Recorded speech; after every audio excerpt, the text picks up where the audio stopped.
فتنزل بروحه على نور الأنوار نور على نور سيدنا محمد فسيختم بولاية عطرته ذريته سيدنا المهدي خليفته في آخر الزمان اللهم صل على سيدنا أحمد اللهم صل على سيدنا محمد وعلى آله والمهدي خليفته وسلم أما بعد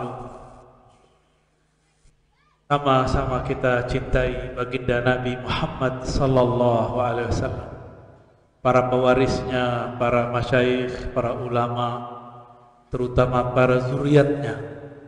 Kami sangat mencintai antum semua. Zuriat disebut-sebut di dalam hadis. Nabi ditanya mengenai kaifa nusalli alaik, bagaimana cara kami mengucapkan salam atas engkau wahai Rasulullah. Dalam salah satu contoh dalam hadis yang sahih, beliau mengatakan, qulu, katakanlah, Allahumma salli ala Muhammad wa ala alihi wa azwajihi wa azwajihi ummahatil mu'minin wa zurriyatihi. Begitu dalam riwayat-riwayat yang bertebaran dalam hadis-hadis yang sah. Apa artinya? Setiap kali kita bersolawat, maka solawat kita sampai kepada zuriat Nabi Muhammad sallallahu alaihi wasallam.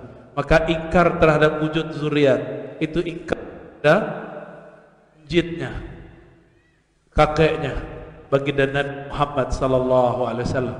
Maka saksikanlah wahai Rasulullah, saksikanlah wahai Sayyidina Muhammad, kami mencintaimu, mencintai zuriat-zuriat. Tapi Nabi punya zuriat jalur lain yang beliau sebut warasatul anbiya, pewaris para nabi. Dalam ilmu fikih, pewaris itu keluarga bukan? Benar, keluarga. Benar. Ya, sahih. Bisa gak tetangga dapat warisan? Gak bisa. Jadi anak dulu, ya. Mungkin saudara kita bisa. Oleh karena itu, al-ulama warasatul anbiya, bagi yang memahami hakikat al-Muhammadiyah, dia akan faham ada keluarga walayah, ada keluarga nubuwah, keluarga kenabian, ada keluarga zuriat atarah. Oleh karena itu kita menghormati semua mereka, baik zuriat Nabi nasaban secara nasab ataupun keluarganya dari kalangan ulama. Bapak, saudara, sahabat dimuliakan Allah yang sama-sama kita hormati, Syekh Ahmad Idris, ya. Mata'allahu fi hayatih, amin. Wali talamizih, wali walidaih, wali jami'i man akhaza anhu bi khair, amin ya rabbal alamin. Begitu juga kepada tokoh-tokoh ulama, tokoh masyarakat yang tidak mungkin saya sebutkan satu persatu, ya. Antum banyak sekali dan tawaduk sekali mau hadir di majelis orang-orang yang awam seperti saya, ya. Saya ini habib bukan, ulama bukan, ya. Belum masuk. Saya tahu aib diri saya sendiri. Saya tahu buruknya diri saya sendiri. Gak pantas disebut wali Allah, gak pantas disebut kekasih Allah. Tapi saya menumpang, minta tumpangan baginda Nabi Muhammad sallallahu alaihi wasallam. Semoga beliau berkenan menerima kita yang hina ini. Amin ya rabbal alamin. Biar lebih hikmat, mari kita kirim Al-Fatihah untuk baginda Nabi sallallahu alaihi wasallam. Di dalam Fatihah itu ada namanya Alhamdulillah. Al-Fatihah. A'udzubillah. Alhamdulillah. Malik yaumiddin. Iyyaka siratal ladzina an'amta 'alaihim ghairil maghdubi 'alaihim waladdallin.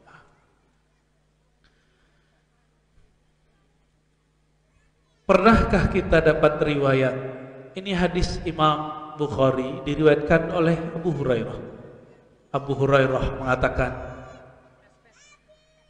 Nabi bersabda, la salata liman lam yaqra' bi Fatihatil Kitab. Tidak sah salat seseorang jika tidak membaca Ummul Kitab. Apa itu Ummul Kitab? Al-Fatihah. Apa gerangan di dalam Ummul Kitab tersebut? Jika sebelum menutup salat ditutup dengan salawat, lalu baru assalam menyebut nama Allah. Begitu juga awal salat menyebut Allahu Akbar. Setelah itu wajib baca Al-Fatihah. Ternyata salat itu setelah dibuka dimulai dengan salawat. Karena kalau versi kita Al-Fatihah itu salawatnya Allah. Fatihah itu salawat. Surah Al-Fatihah gak ada lagi. Semuanya terkumpul di dalamnya.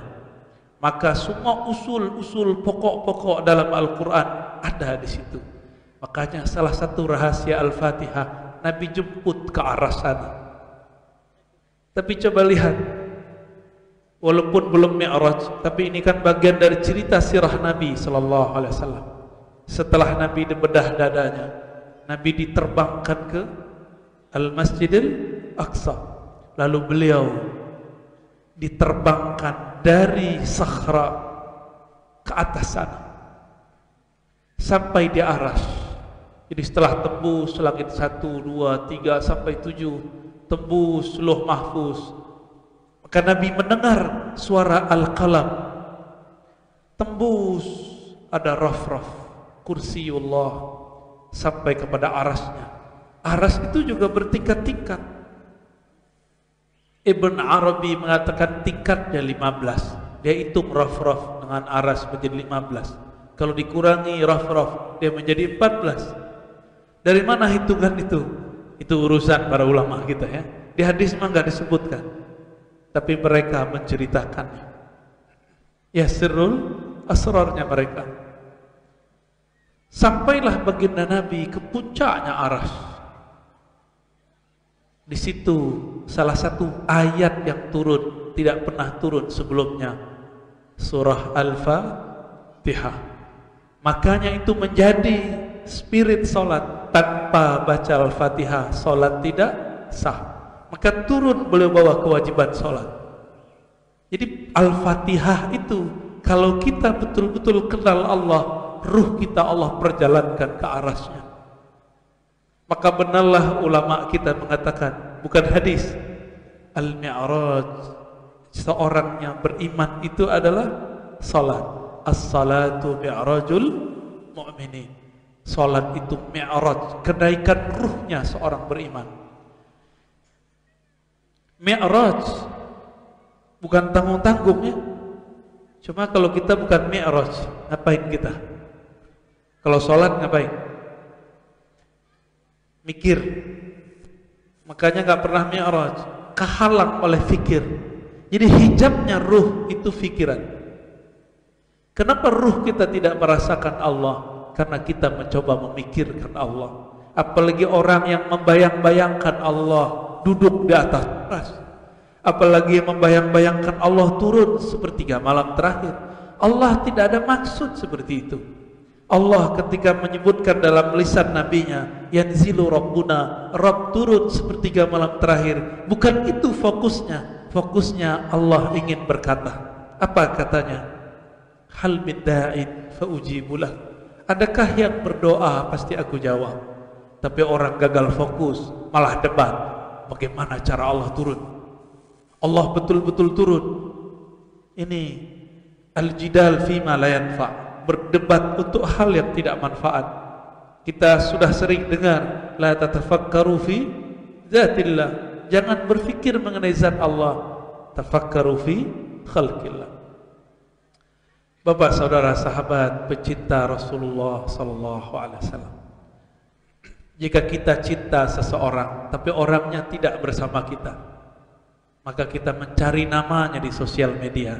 Benar. Karena itu thariqahnya. Kita carilah namanya. Kita input namanya di search, di tempat pencarian. Benar. Kita lihat fotonya, kita like. Jika ada kalam-kalamnya, kita komentari. Benar, karena kita cinta. Tapi ada cara koneksinya, namanya sosial media. Facebook kah itu, Instagram kah itu, atau apapun. Itu semua menunjukkan umur, Pak. Yang pakai Instagram anak muda. Antum pakai apa? Semuanya. Beri tua juga, muda juga. Kalau pakai Facebook berarti umur-umuran samping saya. Kalau pakai Instagram samping yang ini. Gak tahu lagi nanti ada apa sosial medianya. Jika kita cinta kepada Rasul, apa yang menghubungkan kita dengan Rasulullah sallallahu alaihi wasallam? Facebook, Instagram itu tempat ngumpul-ngumpul, tapi online, benar. Ngumpul-ngumpul di dunia maya. Tapi sekarang ada cara koneksi kepada Rasulullah, berkumpul di alam nyata. Ngumpul-ngumpul begini, sebutlah namanya, dengarkan kisah-kisahnya, rinduilah yang punya nama, maka kalbu kita akan terhubung kepadanya. Baginda Nabi Muhammad sallallahu alaihi wasallam. Beruntunglah orang yang dapat hiburannya mengingat Nabi Muhammad sallallahu alaihi wasallam. Walaupun di luar sana ada orang yang berprasangka, mungkin dia tidak tahu rahasia di belakang rahasia. Kasihan mereka itu. Kenapa? Seharusnya dia sudah merindukan Nabi, malah dia menyalah-nyalahkan orang yang merindui Nabi sallallahu alaihi wasallam. Suatu kali ada orang datang kepada Sayyidina Anas. Apa kata orang itu? Wahai Anas, pemimpinnya pelayan Rasulullah, manakah tangan yang tangan itu dulu pernah mengabdi kepada Rasulullah? Izinkan aku mencium tangan. Disitulah sejarahnya, mencium tangan itu dihirup. Itu sejarahnya, namanya tabarruk, mengambil berkah. Sahabat Anas pun kasih tangannya. Cuma tangan saya banyak dosa, Pak, gak usah banyak-banyak dicium. Tapi tangan Sayyidina Anas memegang Sayyidina Nabi sallallahu alaihi wasallam. Banyak yang minta tahnik sama saya nggak mau. Karena saya setiap hari memandang diri saya berdosa. Tapi kalau diminta di doa, biasa kita minta kepada Allah. Sayyidina Anas kasih tangannya, dicium oleh orang itu. Karena yang datang satu, coba yang datang 1000, kabur juga Anas bin Malik. Datang satu, dicium, dihirup sama dia. Di saat dia memegang tangan Sayyidina Anas, batinnya terhubung kepada Nabi sallallahu alaihi wasallam. Karena di tangan itu ada memori. Makanya saudara-saudara kita tunanetra, dia melihat dengan tangannya. Benar. Dia cukup mementuh, maka tangannya itu adalah matanya. Kenapa tangan bagi tunanetra bisa menjadi mata? Dia tertutup mata yang di kepala, maka Allah bukakan baginya mata-mata yang lain. Kita ini karena kebanyakan mata, ada mata di kepala, mata di handphone, ya. Benar. Karena banyak mata di handphone, mata Facebook, mata YouTube, mata Instagram, akhirnya lupa menghidupkan mata yang di dalam. Kita ini sering kalau ketemu orang yang kita suka, kita minta diabadikan dengan foto.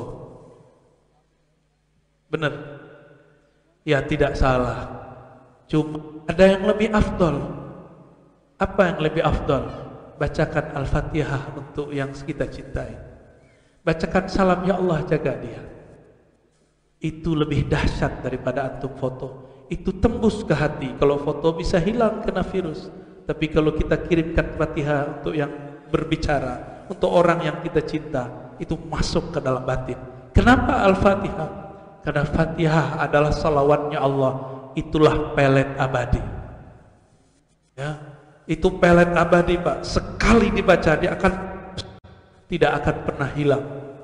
Oleh karena itu, Fatihah adalah al-jami' likulli khair. Semua kebaikan ada di dalamnya. Nabi Muhammad pun disebut dengan Al-Fatih. Surah Al-Fatihah, An-Nas, Fatihah. Nabilah mu'azzakarnya, Fatihah lah mu'annasnya. Maka sebenarnya Fatihah itu cerita tentang beliau sallallahu alaihi wasallam. Di suatu kesempatan baginda Nabi sallallahu alaihi wasallam berjalan-jalan di pegunungan Mekah. Tiba-tiba ada sebongkah batu mengatakan, Assalamualaikum ya Rasulullah. Batu, pakai apa dia melihat Nabi? Coba lihat matanya batu, punya enggak? Punya cincin batu? Ada matanya enggak? Di mana matanya batu? Kenapa dia tahu seorang baginda Nabi sallallahu alaihi wasallam sedang lewat? Ternyata batu di tempat lain Nabi jalan, ada onta sujud ke Nabi. Semuanya dulu pernah bersaksi di hadapan Allah Subhanahu wa ta'ala. Di saat mereka bersaksi, Imam Ibnu Katsir menambahkan satu keterangan. Mereka kemudian memandang Sang Ahmad. Ketika mereka memandangnya, jika dia jatuh cinta dan bersolawat kepadanya, maka dia terlahir nanti sebagai keluarga Nabi atau pewaris Nabi. Jika dia memandang Nabi, tapi dia tidak ingat ini siapa sebenarnya, lahir-lahirnya bukan sebagai manusia, Allah lahirkan dicipta menjadi batu, dicipta menjadi pohon. Di sana ada yang bertasbih, benar enggak? Ada ayat begitu? Sabbaha lillahi ma fis samawati wal ard. Bertasbih yang di langit, yang di bumi. Batu kah itu, pohon kah itu, hewan kah itu, karena dulu mereka pernah memandang Allah, tapi mereka tidak memandangnya dengan tepat. Mereka memandangnya dengan penuh kekurangan. Maka ketika di dunia mereka hanya diciptakan menjadi batu belaka. Alhamdulillah kita dilahirkan sebagai seorang mukmin. Ini nikmat luar biasa. Maka lahir Islam lahiran, Islam keturunan itu anugerah. Jangan diejek. Karena banyak sekali orang mengatakan Islam keturunan gak benar ente. Ya, dia tahu sejarah kenapa ada orang lahir sebagai seorang beriman. Dulu dia pernah melihat baginda Nabi yang bernama Ahmad. Itulah maksud kan kuntu biyan wa adam baina ma'in wa tin. Aku sudah diangkat menjadi seorang nabi, sedangkan Adam belum tercipta. Di manakah itu? Itulah alam arwah. Di saat itu semua arwah datang kepada beliau. Yang tidak bertemu beliau, mereka menceritakan beliau di tempat-tempat yang lain. Itulah mungkin orang ini sekarang ya. Dulu nggak ketemu Nabi langsung, ya udahlah kita buat aja majelis ketemu Nabi. Tapi tidak usah khawatir. Sebenarnya antum dulu sudah ketemu Rasulullah Sayyidina Ahmad di alam sana. Kenapa? Beliau mengatakan, siapa yang salawat kepadaku Allah kembalikan ruhku, aku balas salamnya. Waktu kita di Muqimus Sunnah, anak dari Dr. Izzai nanya, pertanyaannya bagus. Sebanyak ini umat bersalawat kepada Nabi, terus bagaimana cara Nabi membalasnya? Saya, karena pertanyaannya pakai bahasa Arab, saya jawab pakai bahasa Arab. Tapi belum saya jawab semua. Saya jawab pakai kunci-kuncian, harapan dia mencari lebih. Sekarang saya buka. Bapak coba lihat lampu 1 atau 2 atau 3. Lampunya 1 yang dapat cahaya banyak tak? Betul? Cahayanya lampu banyak. Cahayanya menyebar. Ketika ada orang 100 di bawah lampu, berkurangkah cahaya lampu? Tidak. Rasulullah itu sumbernya lampu. Allah menyebutnya nurun ala nur. Ketika ada orang berselawat kepada Nabi Muhammad sallallahu alaihi wasallam, maka Allah pancarkan dari ruhnya nur ala nur, cahaya berlipat cahaya, tembus kepada kalbu yang percaya kepadanya. Maka sebut saja nama Nabi Muhammad penuh cinta, pasti bulu roma kita berdiri. Katakan salam ala kau wahai Rasulullah, pasti mata kita berlinang-linang. Cuma karena malu kita tahanlah nangis depan orang. Sahabat-sahabat yang melakukan Allah, itulah jawabannya. Walaupun ada 1000 orang, 1.000.000 orang, 1.000.000.000 orang salawat kepada Nabi, Nabi itu disebut pelita. Anta syamsun, anta badrun, engkaulah matahari pelita, lebih mulia dari matahari siang tadi. Pelitanya Rasulullah tidak pernah terbenam, purnamanya Rasulullah tidak pernah menjadi sabit. Beliau selalu purnama. Itulah Al-Badar. Ini namanya kita Al-Badar juga. Masya Allah. Nanti siap-siap aja tuh. Gerakan akhir zaman itu seperti Al-Badar. Amin ya Rabbal Alamin. Semoga majelis ini menjadi bagian pergerakan akhir zaman. Amin ya Rabb. Nabi Muhammad SAW ibarat matahari. Coba matahari ketika menyinari alam, jika bertambah 1000 planet di sekitar matahari, berkurang nggak cahaya matahari? Tidak, nggak ngaruh. Itulah cara Nabi menjawab. Jadi Nabi itu menjawab brek semuanya kena. Jika satu salawat dapat 10, satu salawat 10, hadir misalnya 100, dalam 1 detik 100 kali 10 jadi berapa? Dalam 1 detik. Jadi ini hitung-hitungan kita nih ya. Sekarang yang hadir ada berapa nih Pak Kiai? Gak tahu ya. Yang hitung ya. Apalagi yang gak kelihatan ya.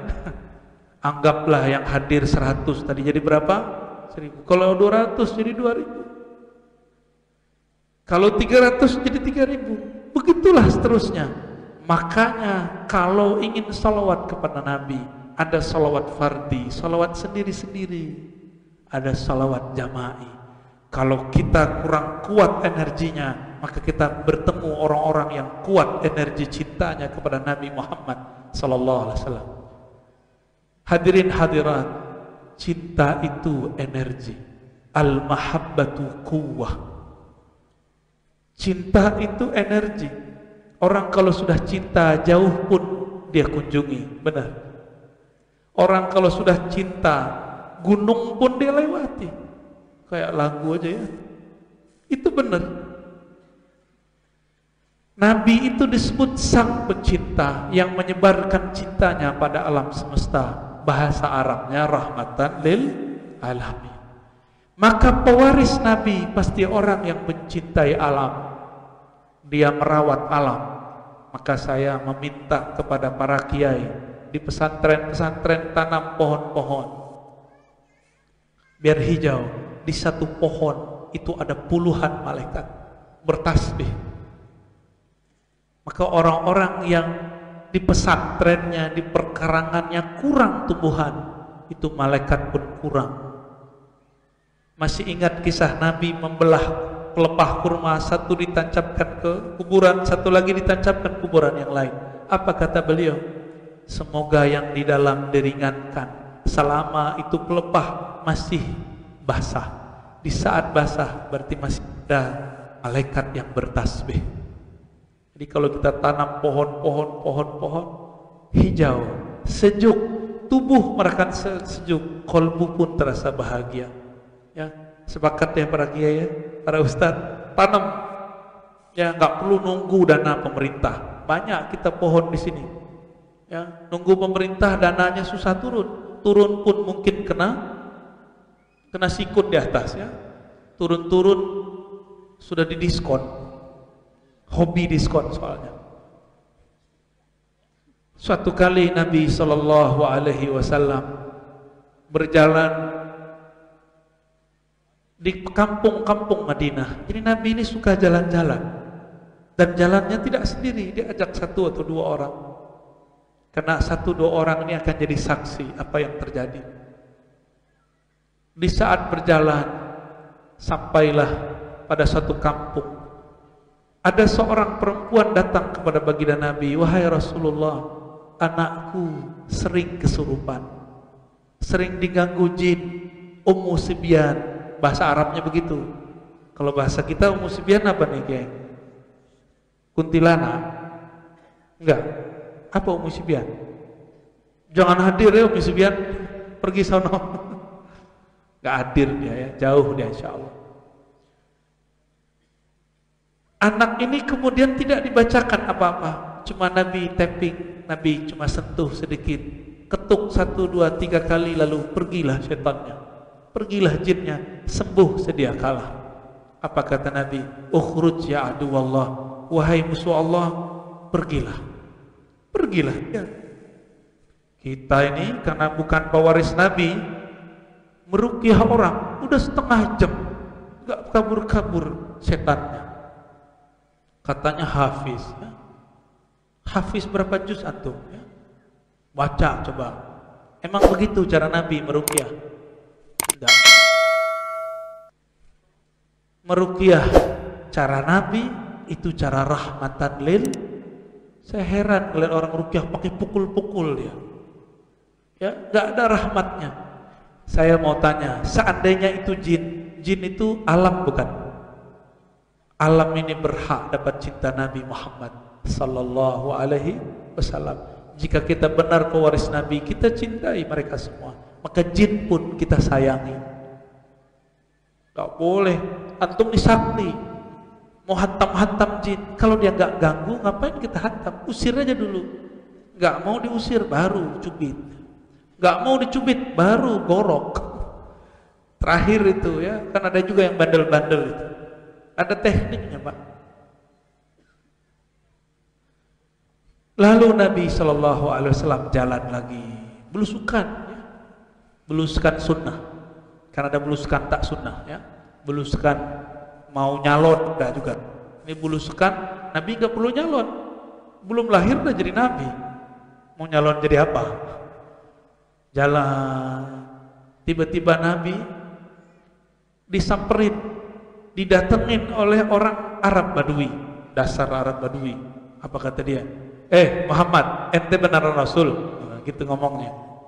Kalau ente benar Rasul, boleh dites nggak? Tukang-tukang tes tuh Arab Badui. Tahu Badui? Kampungan, deso, kuno. Tapi Nabi terima, karena Nabi menyayangi semua. Arab Badui pun yang gak sopan Nabi, bagi dia itu sopan. Kan banyak kampung-kampung gaya-gaya Badui, bukan Badui yang di Banten, gayanya Badui, suka ngetes. Pernah dites? Kayak Ahmad Idris? Pernah dites ya? Sering. Yang penting jangan dites kesaktiannya aja ya. Nanti antum kalah sama Kiai Ahmad Idris ya. Dia sholawatnya banyak. Satu salawat 10 malaikat. Antum cuma pakai mantra-mantra, ya lewat sama malaikat. Apa kata si Arab Badui? Hei Muhammad, jika ente Rasul, ente Nabi, utusan Allah, pasti ente bisa berkomunikasi dengan alam. Tuh pohon kurma, ada satu rumpun, panggil sini. Gaya bener ini orangnya. Kalau saya segampar itu, untung saya bukan Nabi ya. Kita ajak tuh kelompok subuhan, kepung. Ya, kepung-kepung cuma di klakson doang. Habis itu kita pergi lagi. Tapi Nabi penyabar. Ya baik. Apa kata Nabi? Ya ayyatuhan nakhlah, wahai pohon kurma, ta'ali, ta'ali. Kesinilah, bergeraklah pohon kurma itu. Itu kayak film-film animasi, kayak film-film Hollywood, bergerak itu. Belalak itu mata Arab Badui, kayak matanya mau keluar, jantungnya berdekat. Ini benar Rasul ini. Ya. Di situ dia langsung tersungkur mengatakan, asyhadu an la ilaha illallah, asyhadu anna Muhammadar Rasulullah. Tapi Arab Badui tidak sampai maqam siddiq. Karena dia percaya harus pakai bukti. Buktinya bukan bukti batin, buktinya zahir. Maka iman dia hanya sampai zahir. Ketika mereka datang ke Madinah, mereka mengatakan qalatil a'rab amanna. Orang Arab mengatakan kami percaya kepada engkau wahai Rasulullah, kami mukmin. Turun ayat, kalian belum benar-benar beriman, katakan saja aslamna. Baru Islam kok, baru terima, belum betul-betul percaya, karena masih suka uji-uji, ya? Masih suka uji-uji kiai, masih suka uji-uji mursyid. Jadi yang suka-suka menguji mursyidnya itu chip di dalamnya badui, deso, kampungan, enggak terdidik, suul adab. Itu intinya, suul adab. Tapi Nabi tidak masalahkan, karena Nabi memahami bahasa orang. Bagi orang Arab badui itu biasa, tapi bagi orang beradab itu luar biasa. Pilih mana, Pak? Abu Bakar As-Siddiq minta begitu enggak sama Nabi? Muhammad, ente benar Rasul, coba turunin hujan. Muhammad, ini hujan, kalau ente Rasul tahan hujan. Tadi Pak Dwi udah ketar-ketir, katanya hujan sore ya. Emang itu skenario Allah. Seharusnya sekarang hujan, Allah majukan sejenak. Maka jangan pernah berburuk sangka kepada Allah. Allah tahu para pecinta kekasihnya akan berkumpul, maka dimajukannya. Gombal. Lalu baginda Nabi sallallahu alaihi wasallam jalan lagi. Tiba-tiba ada seekor onta tersungkur sujud di depan Nabi sallallahu alaihi wasallam. Nabi ngomong, bicara Nabi dengan onta. Ternyata ontanya meneteskan air mata. Dia ketemu Rasul, dia mengadu. Cuma dasar onta yang dia kadukan masalah hidupnya saja. Dia tidak bersaksi kepada Nabi. Dia cuma mengadukan nasibnya. Apa kata dia? Wahai Rasulullah, ente kan Rasulullah, tolong selamatkan saya. Punggungku sakit setiap hari. Aku dibebani oleh tuanku, makanku sedikit, rumputnya tidak banyak. Yang dia kadukan urusan perut. Jadi ada orang datang kepada Rasulullah dengan makom al-ibiliyah, tahu? Makom onta. Giliran mau mengisi perut, biar proyek sukses, kerjaan banyak duit, pitih banyak, kepeng. Biar kepeng banyak, sholawat. Biar duit banyak, sholawat. Apa bedanya antum dengan si al-ibil? Mohon maaf, ini mohon maaf. Ini udah zaman begini, masih sholawat untuk kesuksesan dunia. Berarti antum betul-betul belum kenal Rasulullah sallallahu alaihi wasallam. Belum kenal Rasulullah namanya. Belum la ya'rifun Nabi. Bagaimana kita mau katakan ini? Bagaimana mungkin kami tidak mencintaimu? Ternyata cintanya bersyarat. Yang penting proyeknya beres dulu, baru saya sembelih kambing. Jadi kalau nggak sukses mau sembelih kambing. Kalau saya sukses nanti itu maulidnya Kiai Idris, Kiai Ahmad Idris, saya sokong, saya support. Kalau dia nggak sukses, dia nggak pernah sokong. Berarti cintanya bersyarat. Pantaskah dia mengatakan itu? Nggak pantas. Ingin sembuh penyakit, emang kalau nggak sembuh nggak cinta Nabi lagi. Kata orang baca salawat tibil qulub biar sembuh. Kalau antum nggak sembuh, nggak salawat lagi ke Nabi. Emang begitu? Nggak begitulah. Makanya imam yang nulis salawat ini memulai kalimatnya tibil qulub, baru jasad. Jadi kalau mau sembuh, sembuhkan dulu qalbumu, baru sembuh jasadmu. Banyak penyakit dimulai dari qalbu. Coba lihat, coba tanya dokter psikiater. Setiap penyakit fisik itu penyakit dimulai dari non fisik. Sudah terbukti secara ilmiah, bukan hanya kata-kata ustaz. Maka malam ini saya mengajak, ayo sholawat bukan karena syarat-syarat. Sholawat bukan karena pengen sukses. Sholawat bukan karena pengen duit banyak. Sholawat bukan karena pengen panjang umur, bukan. Salawat karena Nabi layak disolawati. Salawat karena Allah pun bersalawat kepadanya. Salawat karena malaikat di semua tempat bersalawat kepada baginda Nabi Muhammad sallallahu alaihi wasallam. Malu kepada malaikat, malu kepada Allah. Allah bersalawat kepada Nabi Muhammad sallallahu alaihi wasallam. Tapi jangan tanya bagaimana salawatnya Allah kepada Nabi Muhammad, itu rahasia. Karena ini majelis umum, tidak mungkin kita buka semua, ya. Ada rahasia-rahasianya yang kita buka di umum, yang bisa dicerna oleh umum. Kalau enggak nanti antum garuk kepala, ini Ar-Razi ngomong apa lagi, dongeng apa lagi, kata orang yang enggak paham, ya. Percaya enggak kejadian-kejadian tadi? Nabi manggil pohon, percaya enggak? Percaya enggak? Mau diulang lagi kisahnya? Badui. Apakah Umar pernah begitu? Enggak.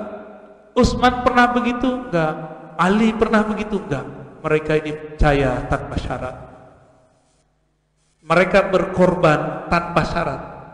Abu Bakar ketika menyerahkan hartanya semua kepada baginda Nabi, apa kata beliau? Wahai Rasulullah, ini yang bisa aku bantu. Apa jawab? Wahai Abu Bakar, apa yang kau tinggalkan di rumahmu? Jawaban Abu Bakar, Allah wa Rasuluhu. Allah yang aku titipkan, Rasulullah yang aku titipkan. Percaya kepada Allah, cinta kepada Rasulullah, itulah bekalnya Abu Bakar. Abu Bakar enggak bilang, Pak Kiai, ini kambing satu, tolong doakan sukses usaha saya. Daging kambing cuma harga berapa? Berapa harga kambing? 2 juta. Murah sekali. Itu murah tuh ya. Mohon maaf ya. Untuk minta sukses dunia akhirat. Murah amat. Ustadz, ini untuk maulid 1 ekor kambing. Supaya apa? Sukses dunia. Malulah, malu ke Abu Bakar. Abu Bakar gak pernah ngomong begitu. Abu Bakar kasih kasihan. Karena Abu Bakar itu siddiq, dia cinta tanpa syarat. Di belakang Abu Bakar, mau nanti di belakang Abu Bakar? Mau? Gimana caranya? Cintailah Nabi tanpa syarat. Salawatlah kepada Nabi tanpa niat, kecuali niatnya agar Allah melimpahkan kasih sayang kepada Nabi Muhammad sallallahu alaihi wasallam.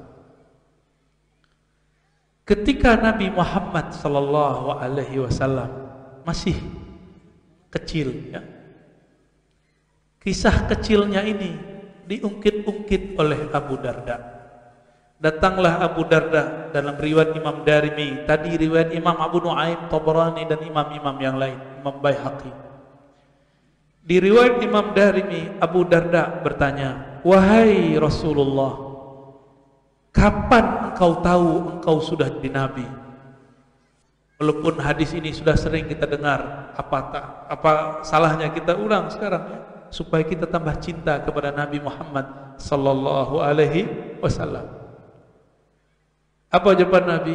Waktu aku main-main dengan saudara susuku anak Halimah Sa'diyah, tiba-tiba ada 2 makhluk bersayap turun dari langit. Putih-putih pakaian mereka.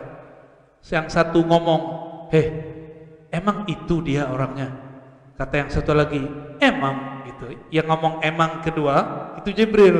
Yang pertama Mikail. Jibril sudah hadir saat Nabi lahir. Bahkan sering mendatangi Aminah saat Sayyidatuna Aminah hamil. Ahsan. Ini dia kurang sholawat deh ya.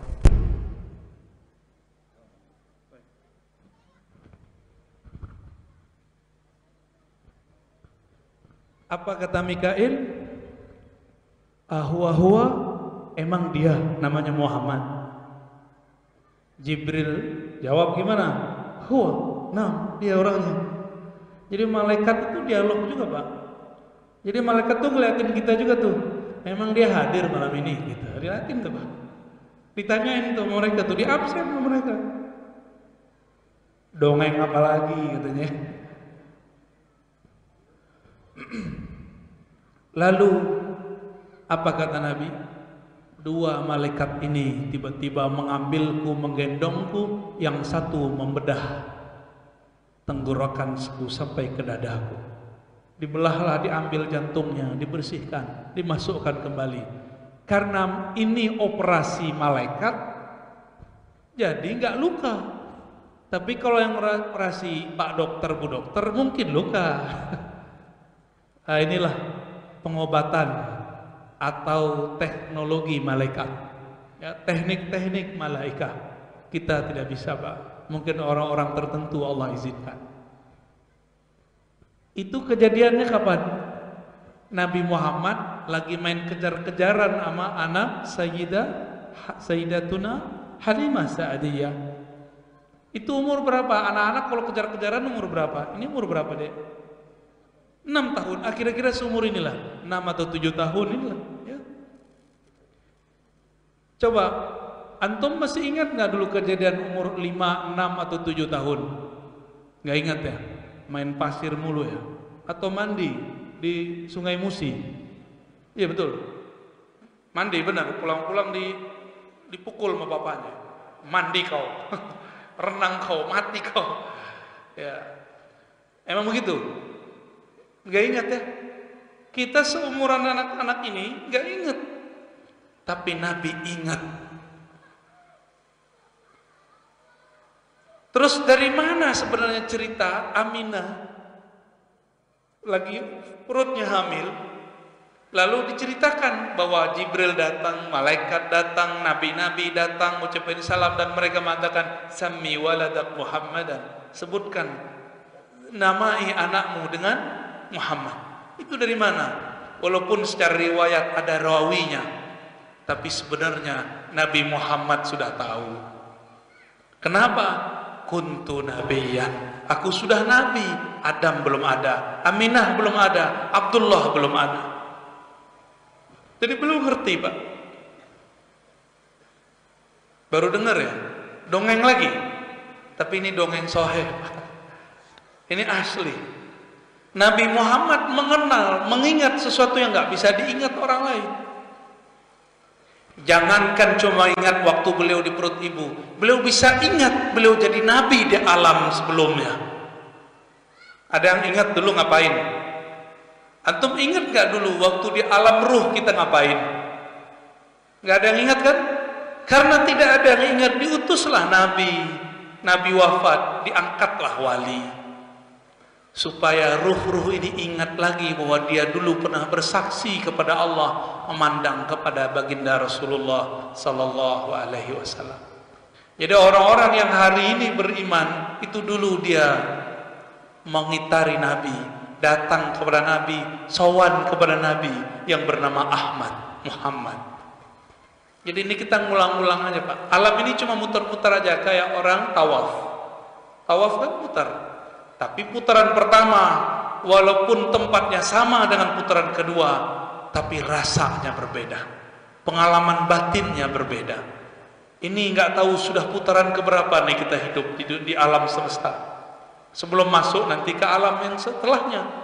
Alam apa setelah ini? Alam barzah. Jadi kita ini sudah pindah-pindah. Antum itulah yang disebut alien.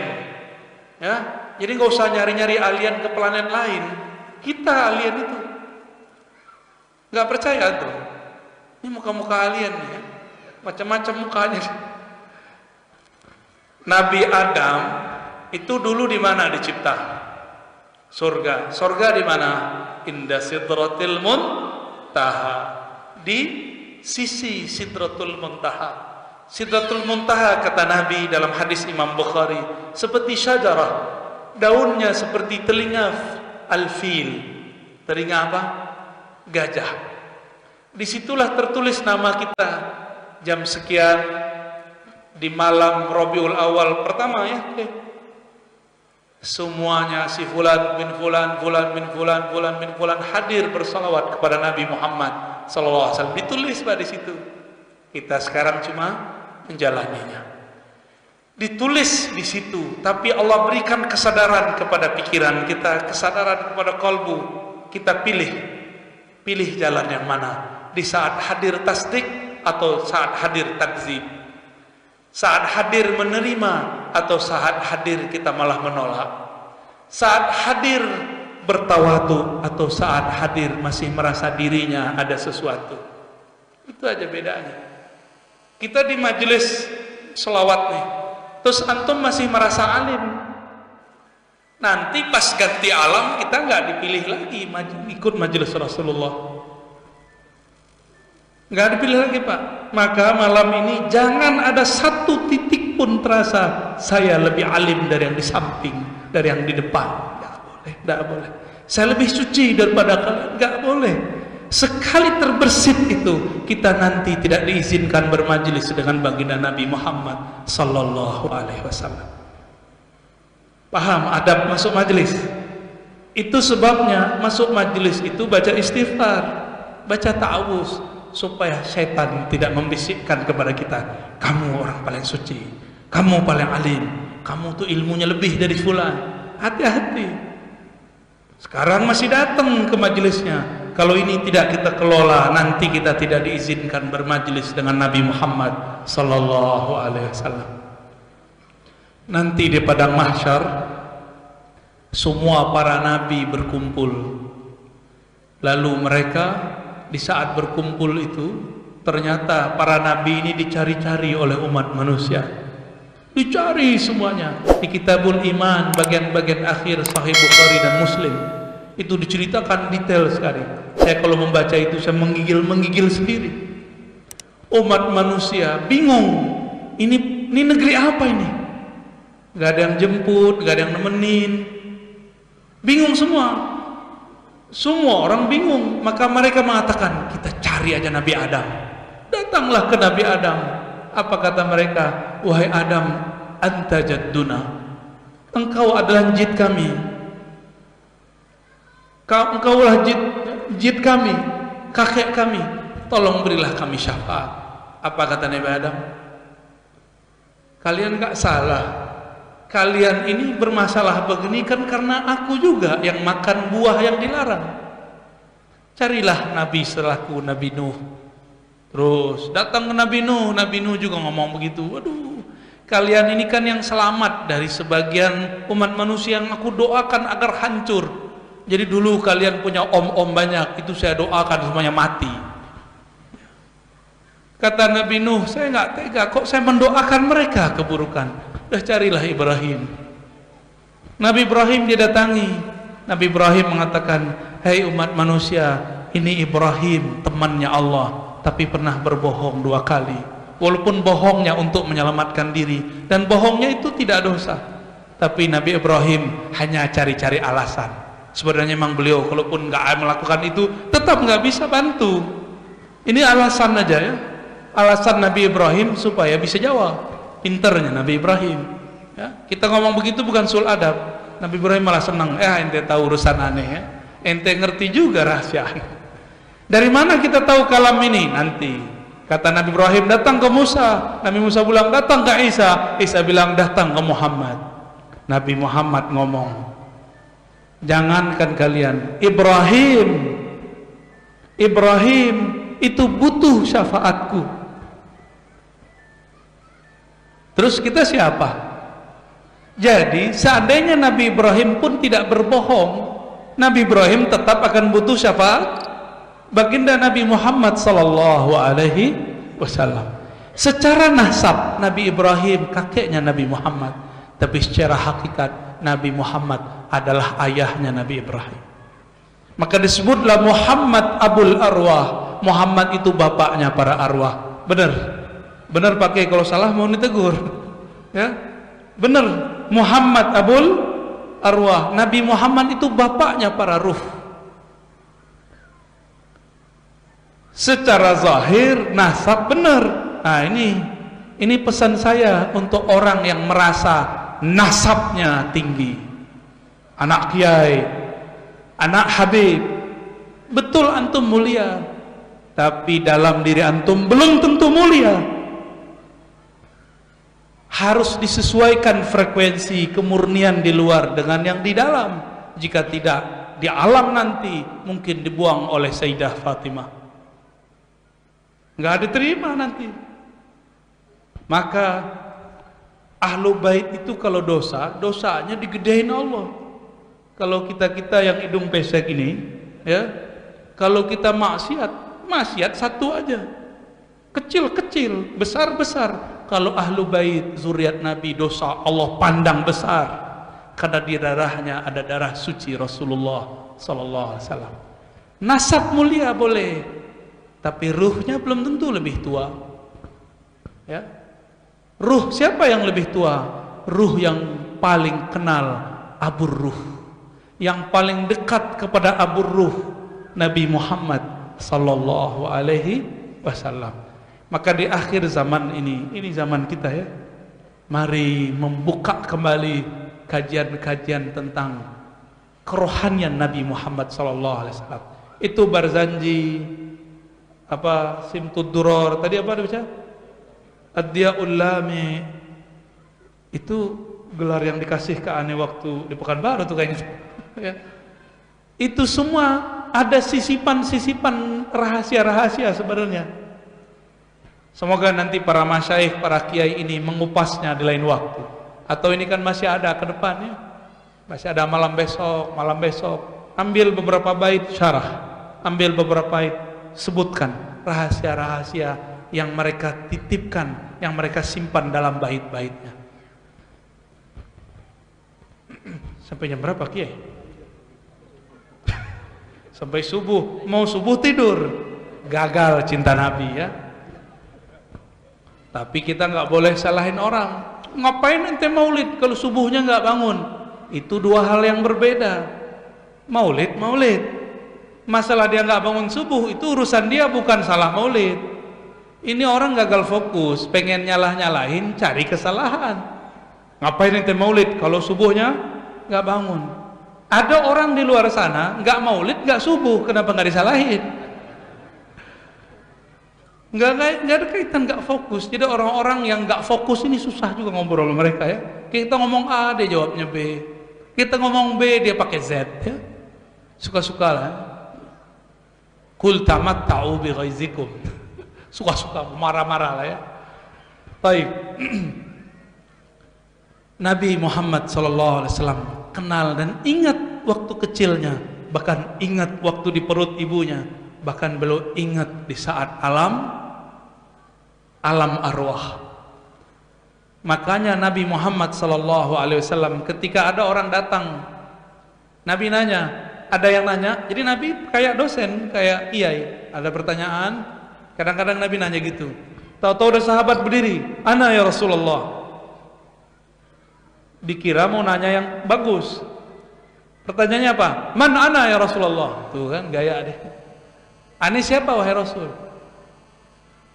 Sopan nggak ngomong gitu? Gak sopan. Tapi orang ini Nabi fahami, orang ini lagi cari perhatian Nabi. Orang ini lagi cari perhatian Nabi. Tapi antum jangan cobain begitu ya.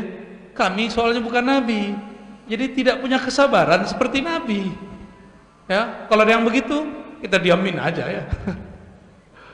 Terus Nabi nanya lagi, ada pertanyaan lain? Dia nanya lagi, "Man abi?" "Abuka fulan." Nanya lagi, "Waman abu abi?" Bapaknya bapak saya siapa? Jadi dia ternyata punya nasab, tapi nasabnya nggak jelas. Nabi jelaskan nasabnya semua. Itu kalau disyarah hadisnya, Nabi menyebutkan nasabnya sampai ke atas. Di saat Nabinya anta bin fulan bin fulan bin fulan, cuma di hadis itu kan dipotong, diringkas itu hadis oleh rawinya. Nabi mengerti nasab. Sebutkan anta fulan bin fulan bin fulan bin fulan bin fulan.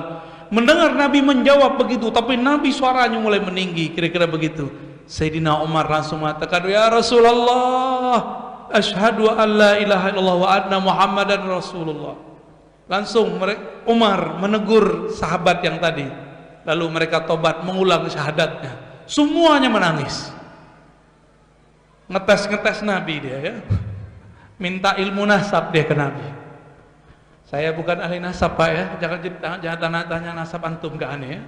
Paling antum bin, kita sebut nanti yang aneh-aneh ya, bin Gunruwo, bin Ummi Sibyan. Ternangis digituin ya.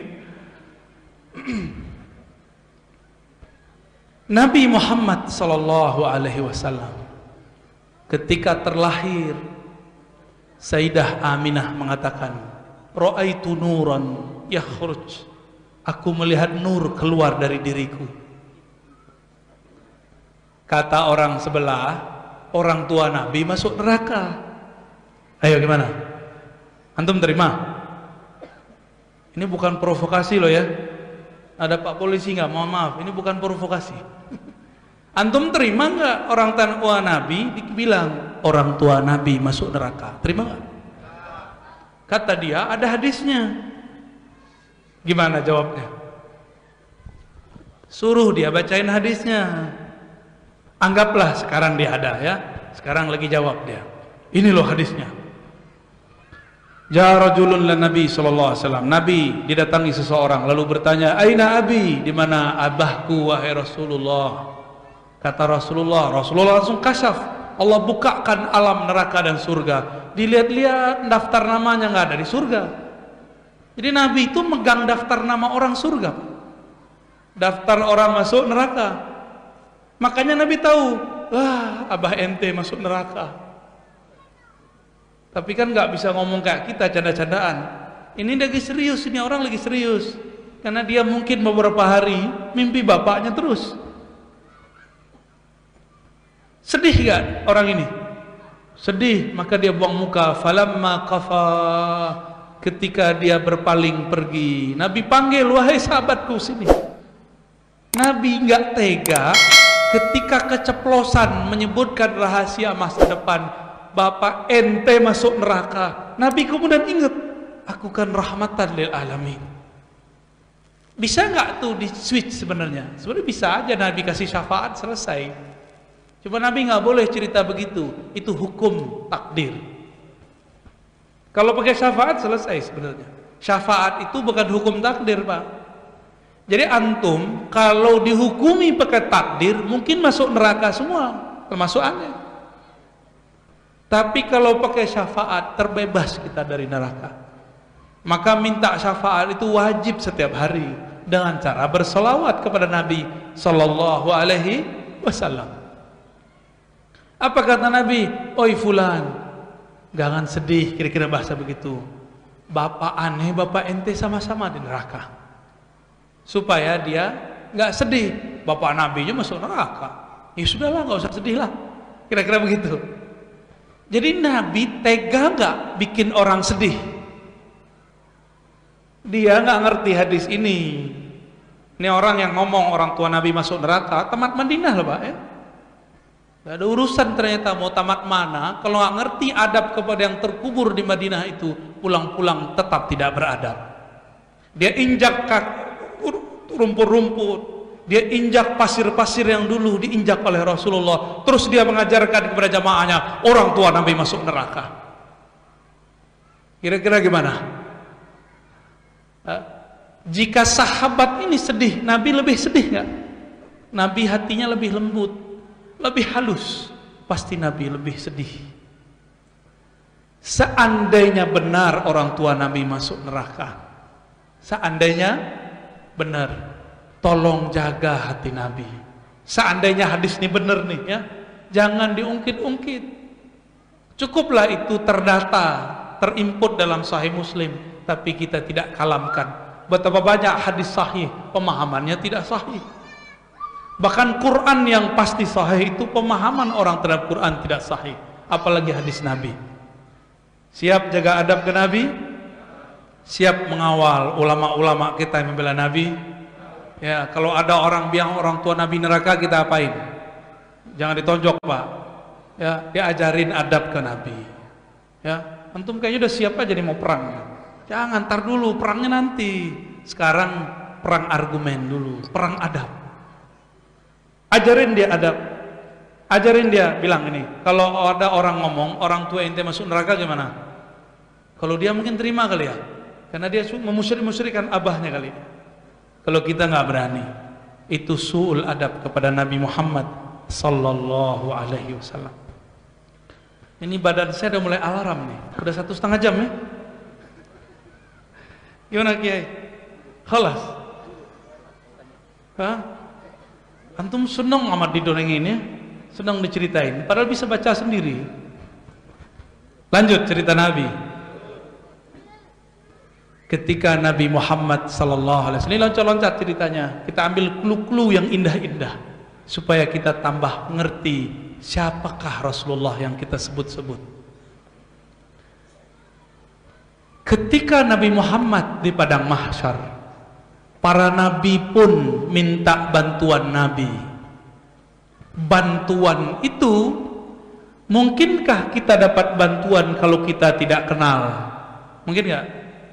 Kalau nggak ada kenalan di polisi, berani nggak bentak-bentak polisi di jalan? Pasti nggak berani.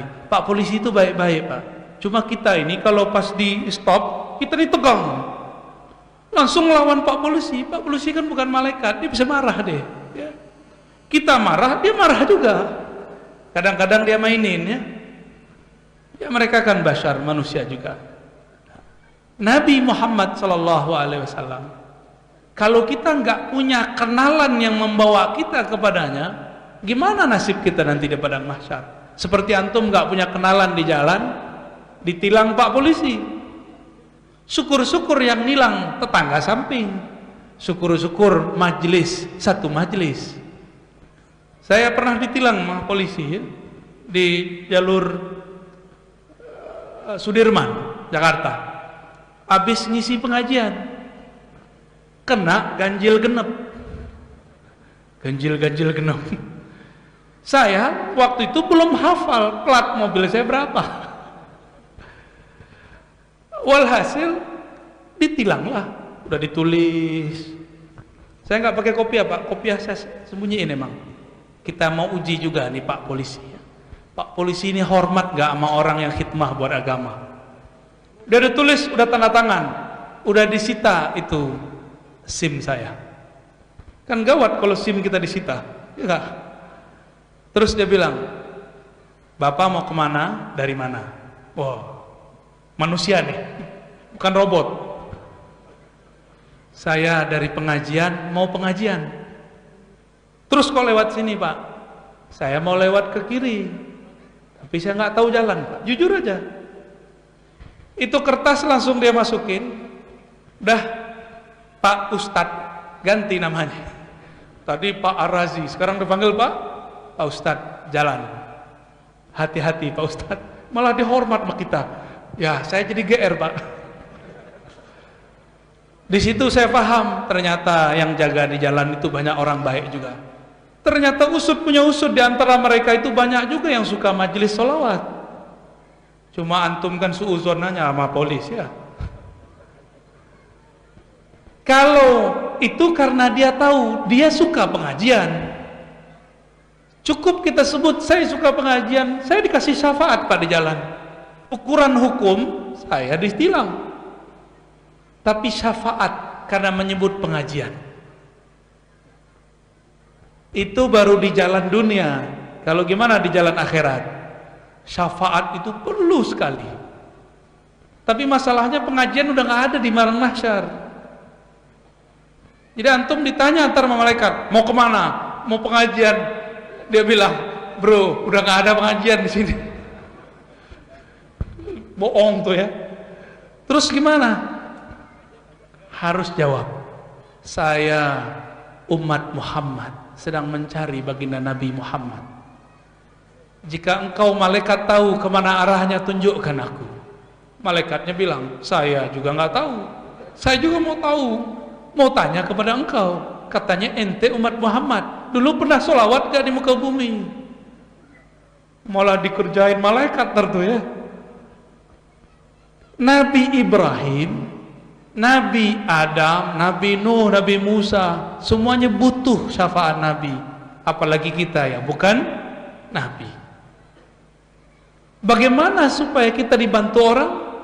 Maka syafaat itu kuncinya cuma satu, ma'rifat, mengenal. Sejauh apa kita mengenal Nabi, sejauh itulah Nabi mengenal kita. Sebanyak apa kita komunikasi salawat kepada Nabi, sebanyak itulah beliau, bahkan 10 kali lipat beliau membalas salam-salam kita. Maka jangan kurang salawat setiap hari. Dari 313, 400, 500, bahkan 1000. Lagi jalan, jangan sok sibuk. Kita ini sibuk main handphone, bukan sibuk salawat, ya. Ustadz, saya sibuk, ente sok sibuk. Emang gak bisa salawat lagi di atas motor? Emang gak bisa salawat lagi di mobil? Emang gak bisa salawat ketika duduk diam mau berbaring? Tapi kalau rasa Nabi hadir, gak mungkin kita sambil berbaring. Makanya dilatih-latih merasakan hadirnya Nabi. Ada namanya mahallul qiyam.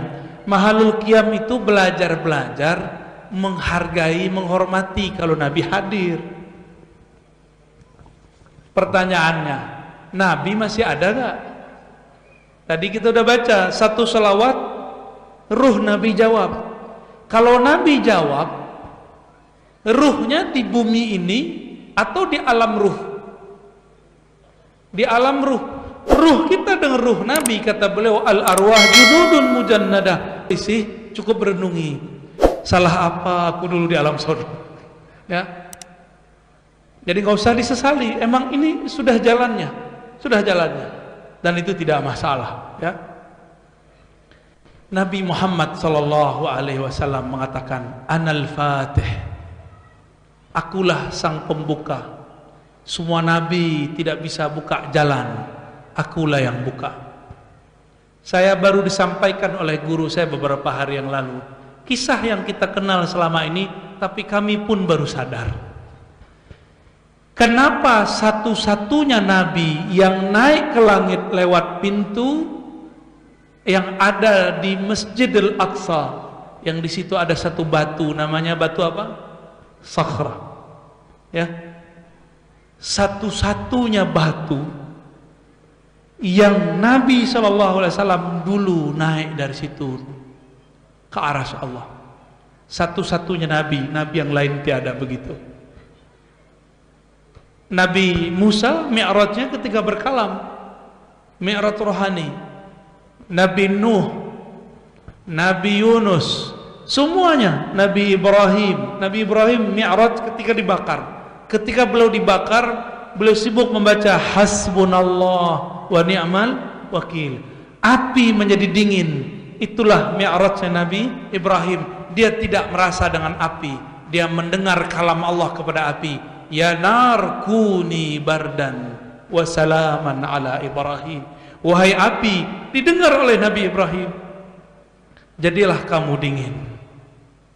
Maka api dalam akidah Ahlus Sunnah panas bukan karena si api, tapi karena ada kun dari Allah. Allah mengatakan kun, panas dia. Kun bardan, dingin dia.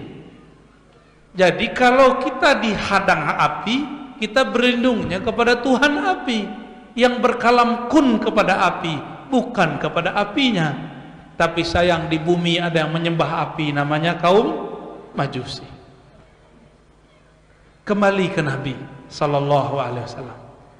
Satu-satunya Nabi yang naik dari Sakhra, tembus sampai ke aras. Dan antum jangan kira di aras itu Nabi ngelihat Allah begini seperti antum ngelihat aneh sekarang, enggak. Rasulullah sallallahu alaihi wasallam ketika dinaikkan, dimi'rajkan ke puncak arasnya, beliau sajidan, sujud kepada Allah. Maka diabadikan jadi salat, aqrabu ma bainal abdi wa rabbih fis sujud. Sedekat-dekat hamba kepada Allah adalah saat sujud. Walaupun kita sujud di bumi, tapi ruhnya Allah terbangkan ke aras. Itu baru disebut mi'rajnya orang yang salik, mi'rajnya para aulia arifin. Kalau kita sujud masih di tanah ya, benar, belum merasa sujud di sana ya. Nabi Muhammad Allah kasih unjuk, nih batu. Kita buka-bukalah kitab Tazkirah Imam Al-Qurtubi, Imam Ahlus Sunnah yang punya tafsir Al-Qurtubi, yang mengerti ilmu hadis dan mensyarah Sahih Muslim. Apa kata beliau? Nanti umat manusia akan berangkat lewat sakhrah, lewat batu yang ada di Masjidil Aqsa. Tapi satu-satunya nabi yang diperjalankan dari sana, yang diberitahu inilah batunya, cuma Nabi Muhammad sallallahu alaihi wasallam. Nabi yang lain tahu Masjidil Aqsa di mana, tapi mereka tidak tahu lewat mana naiknya. Yang tahu cara naiknya cuma Nabi Muhammad sallallahu alaihi wasallam. Maka beliau mengatakan, hatta Ibrahim, sampai Nabi Ibrahim kakekku secara nasab, butuh aku cucunya secara nasab, karena aku adalah ayahandanya secara ruh. Jadi yang sebenarnya tua siapa? Nabi Muhammad apa atau Nabi Ibrahim? Yang tua siapa? Nabi Muhammad apa Nabi Adam? Yang tua siapa? Nabi Muhammad sallallahu alaihi wasallam. Maka orang yang ada cinta Nabi Muhammad di kalbunya, dia tua. Dia yang ada ma'rifatun Nabi di kalbunya, dia orang tua walaupun mukanya masih muda. Karena orang-orang ini akan tahu beradab kepada orang yang lebih tua. Yang nggak punya adab kan anak-anak, dan kita malah senang.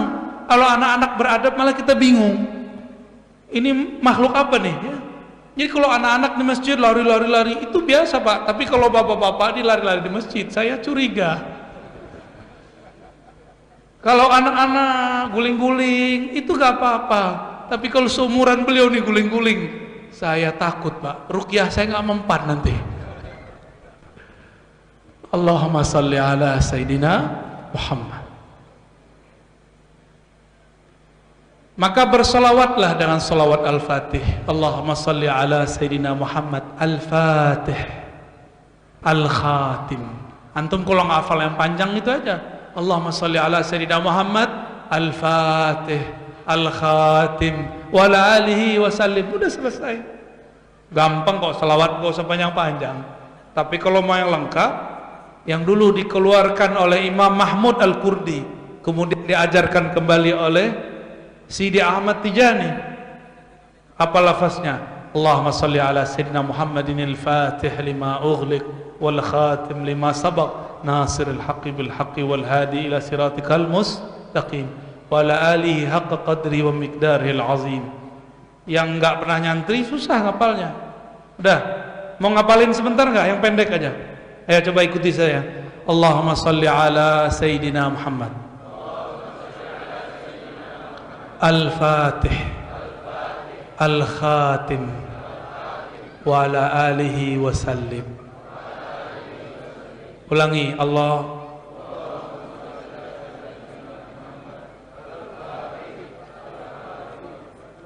wa ala alihi wa sallim.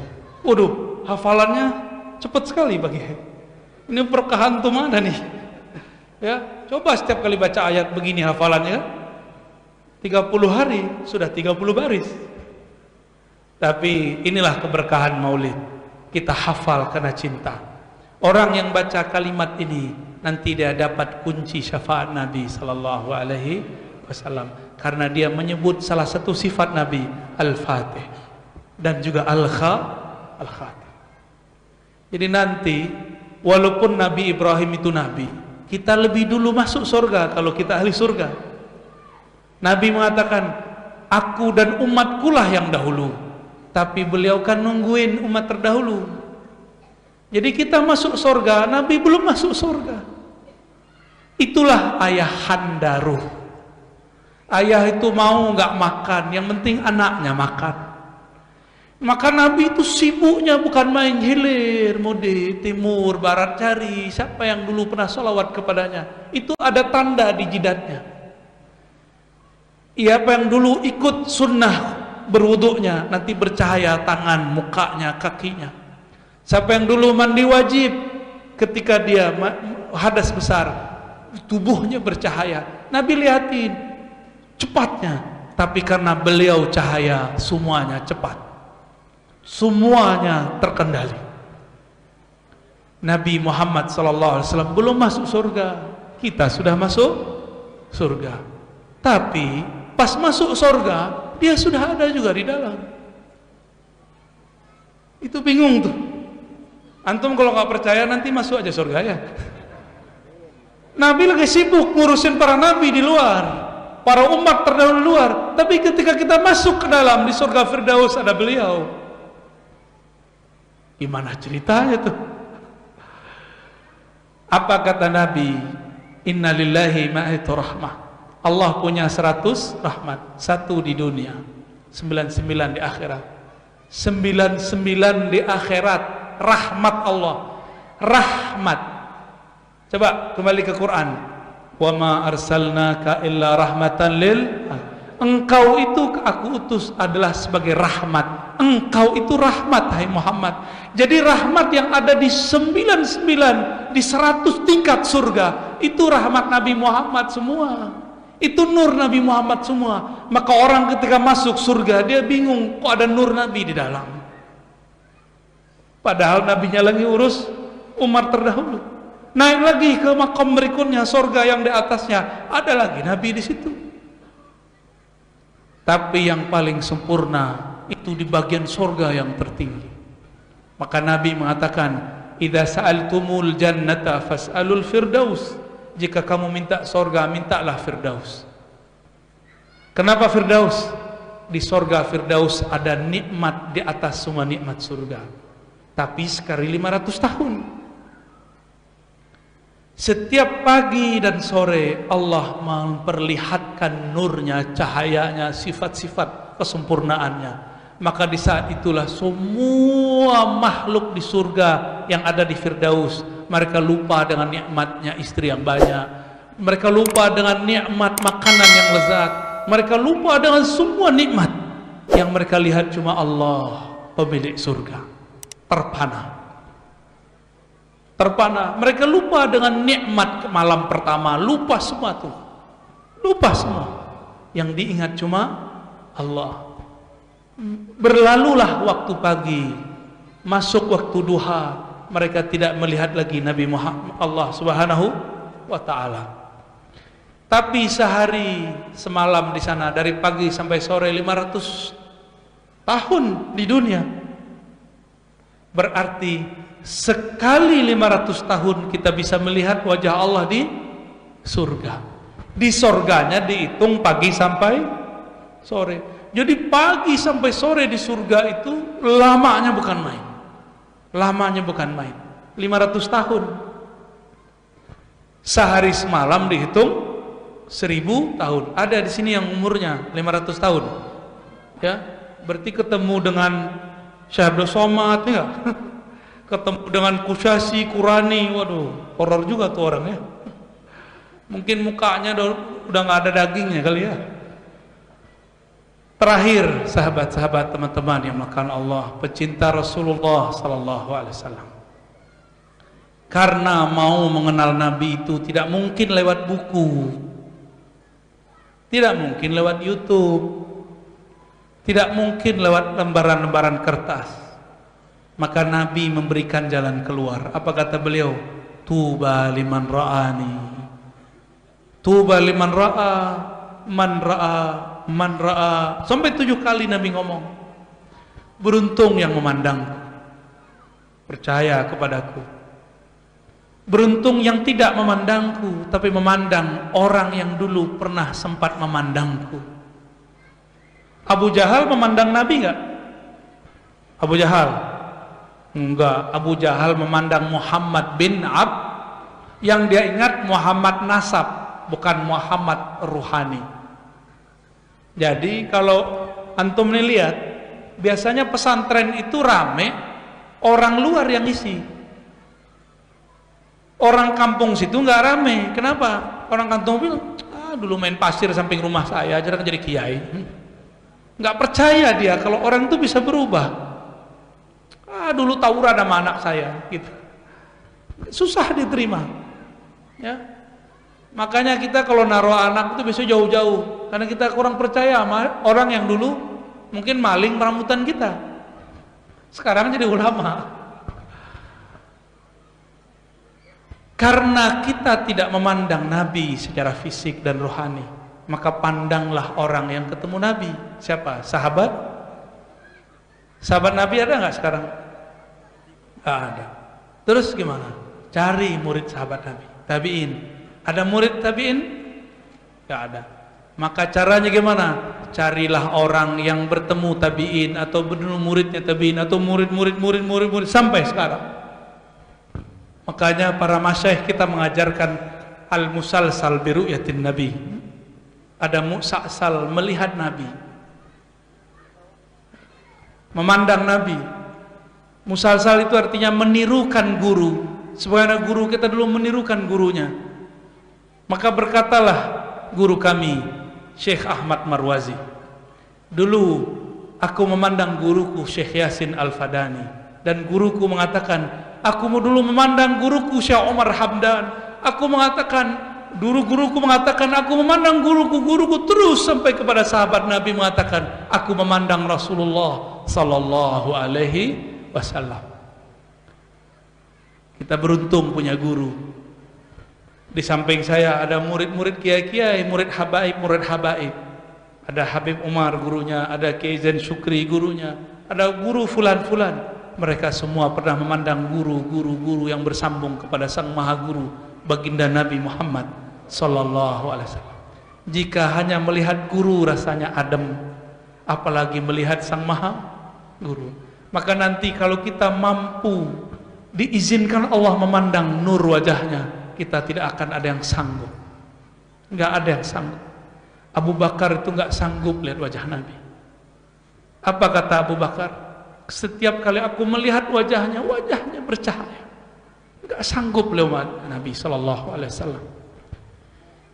Maka Nabi Muhammad sallallahu alaihi wasallam yang menceritakan wajah beliau adalah orang yang dulu tidak kenal Nabi. Si perempuan yang dulu di tengah perjalanan hijrah dari Mekah ke Madinah, Nabi mengatakan, wahai perempuan, wahai ibunda, izinkan kami memerah susu dari kambing yang kurus itu. Kata si ibu-ibu, ambil aja, kurus, gak penting. Terus dia liatin, kok diperah air susunya keluar, tambah banyak, tidak ada habis. Dia liatin siapa yang memerah susu, dia liatin siapa yang meminum susu. Disitulah dia bisa cerita. Cerita itu ditulis oleh Imam Tirmizi, murid Imam Bukhari, judulnya Asy-Syama'il An-Nabawi, Syama'il Nabi sallallahu alaihi wasallam, Syama'ilun Nabi, cerita fisik Nabi. Perempuan ini sumbernya. Inilah untungnya dulu ada perempuan gak kenal Nabi. Jadi orang gak kenal Nabi pun jadi rahmat. Kenapa? Karena berkah dia kita bisa kira-kira membayangkan Nabi sallallahu alaihi wasallam. Nabi boleh dibayangkan, yang gak boleh dibayangkan Allah. Ada sahabat pulang dari Syam, pulang dari negeri Syam. Ketika sampai di Madinah, dia langsung sujud. Nabi kemudian buru-buru mengambil tangan orang ini, mengangkat kepalanya. Apa-apaan ente? Jangan sujud kepada manusia. Kalau manusia boleh sujud ke manusia, istrilah yang harus sujud ke suami. Nih hati-hati nih istri-istri nih. Boleh galak sama suami, tapi respect dan cinta harus juga tinggi kepada suami. Ya. Ini korban-korban dibentak istri nih kayaknya. Apalagi ini udah jam segini nggak pulang-pulang juga mas, nggak pulang-pulang juga nih. Benar ya, istiqomah dibentak nak istri. Ya itu istrinya lagi kangen. Jangan dibentak balik, bilang aja tunggu sayang. Ya. Nabi Muhammad sallallahu alaihi wasallam angkat kepala dia. Engkau tidak boleh sujud kepadaku. Padahal Nabi itu ketika datang onta-onta sujud kepadanya. Ketika ada pohon-pohon sujud kepadanya. Tapi Nabi tidak izinkan kita sujud. Tapi Nabi izinkan orang Yahudi masuk Islam mencium kakinya. Maka sahabat kemudian ada beberapa yang mencium kaki Nabi sallallahu alaihi wasallam. Ini pun diamalkan oleh Imam Muslim, murid Bukhari. Ketika Imam Bukhari mengajar, apa kata beliau? Izinkan aku mencium tangan dan kakimu. Coba kalau kelompok sebelah tahu, mereka nggak mau lagi mungkin mempercayai Imam Bukhari dan Muslim. Malaikatnya menurunin hujan kayaknya. Jadi kita harus selesai cepat ini. Udah dikasih kode kita ya, anginnya udah mulai kencang. Sabar malaikat. Pecinta Allah, pecinta Rasulullah, mari kita sampaikan salam kita kepada Nabi. Assalatu wassalamu alaika ya Sayyidana ya Rasulullah. Salam atas engkau. Salam atas engkau wahai baginda Nabi Muhammad sallallahu alaihi wasallam. Allahumma salli ala Sayyidina Muhammad al-Fatih lima ughliq wal khatim lima sabaq nasiril haqqi bil haqqi wal hadi ila siratal mustaqim wa ala alihi haqqa qadri wa miqdaril azim. Wahai Allah ya Rabbana, izinkan baginda Nabi Muhammad sallallahu alaihi wasallam memberikan syafaat kepada kami. Assalatu wassalamu alaika ya Sayyidana al-Fatih. Salam atas engkau wahai pemilik kunci-kunci syafaat, pemilik kunci-kunci surga. Izinkan kami mendapatkan syafaat uzmamu, syafaat agungmu. Allahumma salli ala Nabi Muhammad wa ala alihi wa sahbihi wa sallim. Walhamdulillah rabbil alamin. Assalamualaikum warahmatullahi wabarakatuh. Terima kasih kepada semua sahabat Abuya yang sudah mendukung channel ini. Semoga diberikan rejeki yang berlimpah. Selalu diberikan kesehatan lahir dan batin. Dimudahkan dalam segala urusan. Dan semoga diberi kesabaran serta kekuatan dalam menghadapi segala ujian. Dan semoga kita semua mendapatkan kebahagiaan di dunia dan akhirat. Amin ya Rabbal Alamin. Sampai jumpa lagi di video selanjutnya. Wassalam.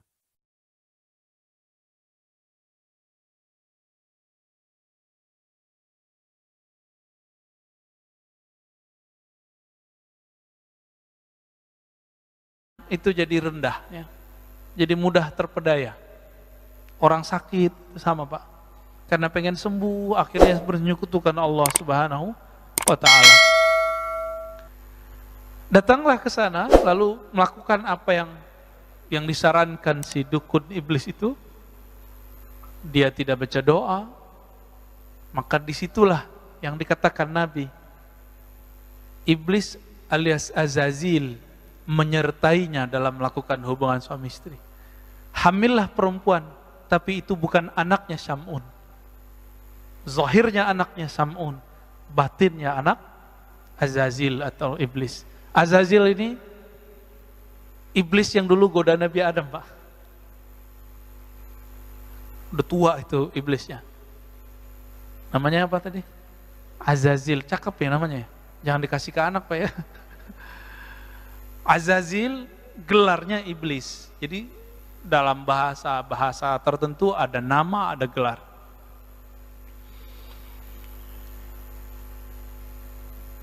Lahirlah si anak, dikasih namalah Musa. Musa itu artinya anak air. Begitulah lebih kurang. Kalau orang-orang Ibrani, bahasa Ibrani menyebutnya Musa. Sya. Ya. Musa bin Syam'un. Anak air. Jadi mirip dengan Nabi Musa bin Imran. Nah, Nabi kita namanya Nabi Musa bin Imran. Beda ya? Sama-sama di air, dihanyutkan di air. Bedanya Musa bin Syam'un ini, negeri Samara itu mengalami bencana banjir. Banjir Pak, habis, satu penduduk habis, orang tuanya hanyut gak tahu kemana. Musa bin Syam'un waktu itu umurnya masih setahun atau 2 tahun, diutuslah oleh Allah Jibril alaihissalam untuk membawa anak ini ke suatu pulau. Begitu riwayatnya. Dibawalah ke suatu pulau. Nah, ini diabadikan dalam ayat Al-Quran. Ya. Dalam Al-Quran, surat Al-A'raf, surat Toha. Ya. Di ayat berapa ini ya? 96 kali ya. 96 apa 97. Qala basurtu bima lam yabsuru bih faqabattu qabdatan min atharir rasul fanabastuha wa kadzalika sawwalat li nafsi.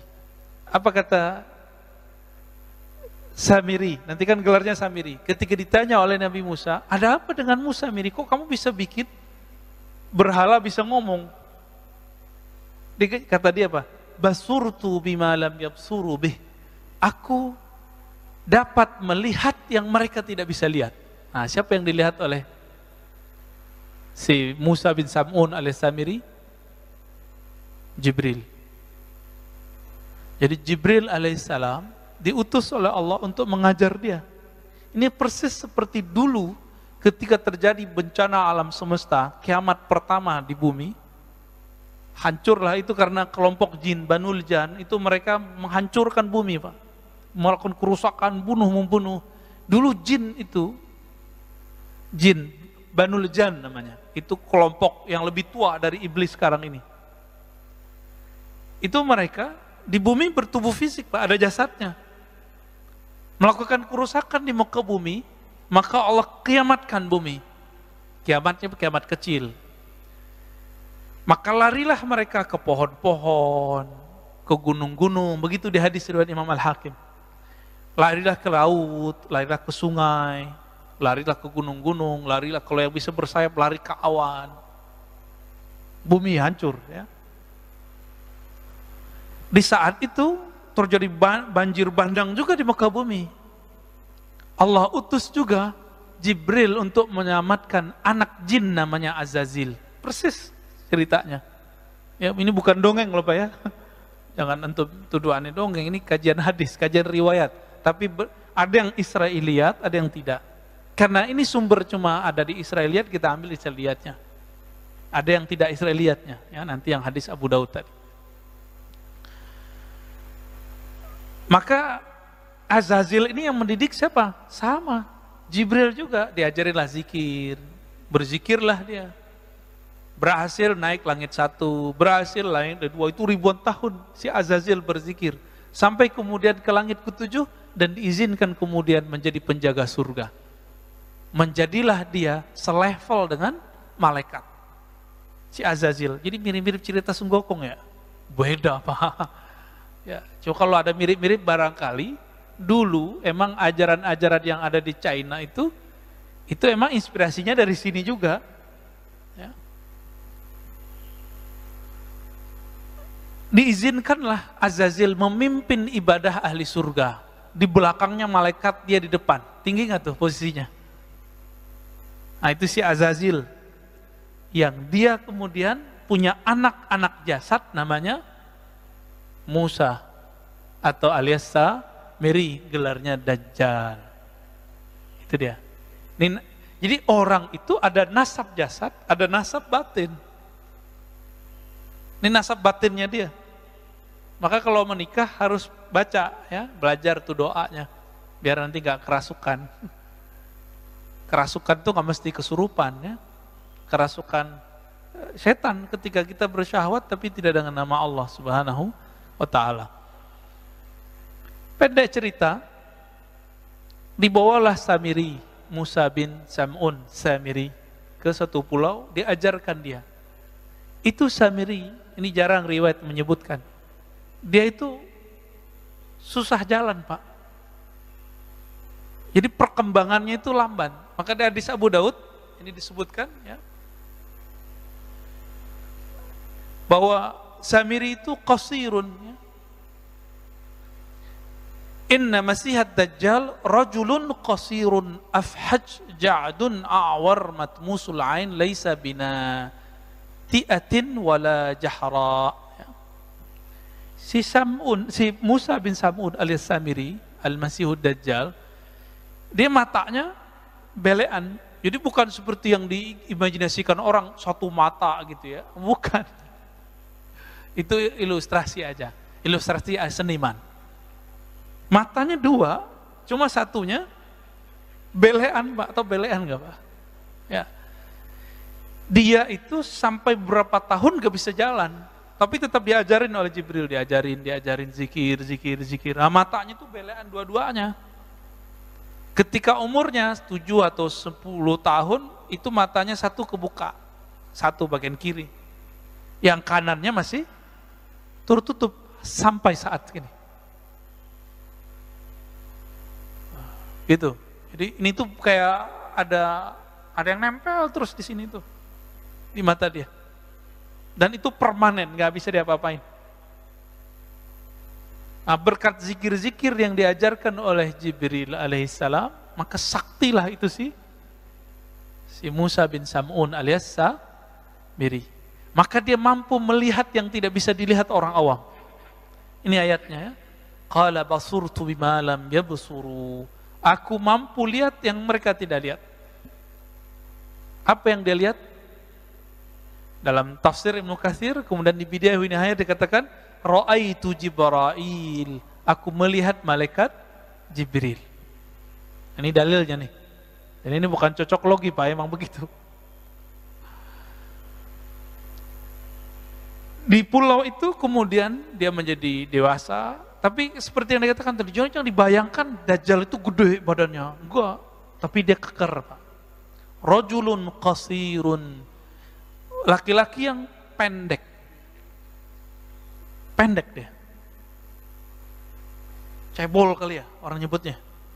Apa sih istilahnya, saya nggak ngerti deh. Ya. Afhaj ja'ad ya. Jadi jidat itu kecil ya.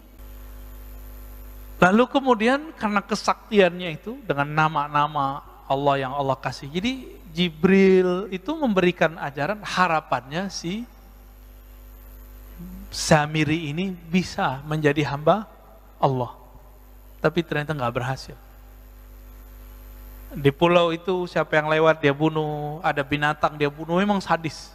Siapa yang ganggu dia dibunuh, siapa yang nasihatin dia bunuh. Cuma Jibril doang yang nggak berani dia lawan. Maka berhasillah dia kemudian dengan kesaktian-kesaktian itu, mungkin lewat perahu segala macam, sampailah dia di daratan. Ya. Pada masa Nabi Musa, dia datang ke negeri yang dimana Bani Israel datang ke sana. Ketika Nabi Musa alaihi salatu wassalam pergi berkhalwat ke Goa Tursina, 40 hari ya. Ingat-ingat nih, 40 hari. Dalam masa 40 hari itu, Samiri sanggup menyesatkan semua Bani Israel kecuali cuma beberapa orang. Yang dititipkan waktu itu siapa? Nabi Harun. Nabi Harun sanggup nggak? Enggak. Maka dalam surah Al-A'raf dari ayat 148, 154, Toha 83-98, itu diceritakan bagaimana Nabi Harun diancam untuk dibunuh. Kamu macam-macam, bunuh gitu. Nah, Nabi Harun ini yang jenggotnya panjang, Pak. Ini yang kita ceritakan beberapa bulan lalu, yang mereka gagal paham, kelompok sebelah ya. Itu pujian itu, tapi mereka salah paham. Nabi Harun jenggotnya panjang. Kayak sufi-sufi sekarang juga. Jenggotnya panjang, Pak. Ya. Ini yang sekarang dipakai oleh Yahudi Ortodok. Ya, Pak, itu penghinaan. Di mana saya menghinanya? Karena mereka memotong dan niatnya emang ingin memfitnah kita. Tapi ya sudah kan, saya udah maafin Pak, dan saya minta maaf. Ya. Untuk apa keras-kerasnya? Tapi mereka tetap bully, ya biarin aja. Kita nggak ada urusan. La nakhafu laumata laim. Kita nggak takut dicaci maki. Itu diajak debat sedikit sama teman saya langsung diblokir. Kita dicaci maki tiap hari, nggak ada kita blokir, kita biarin aja. Ya. Kecuali ngomongnya kasar-kasar, jorok-jorok, ini kita nggak hiraukan ya. Ya.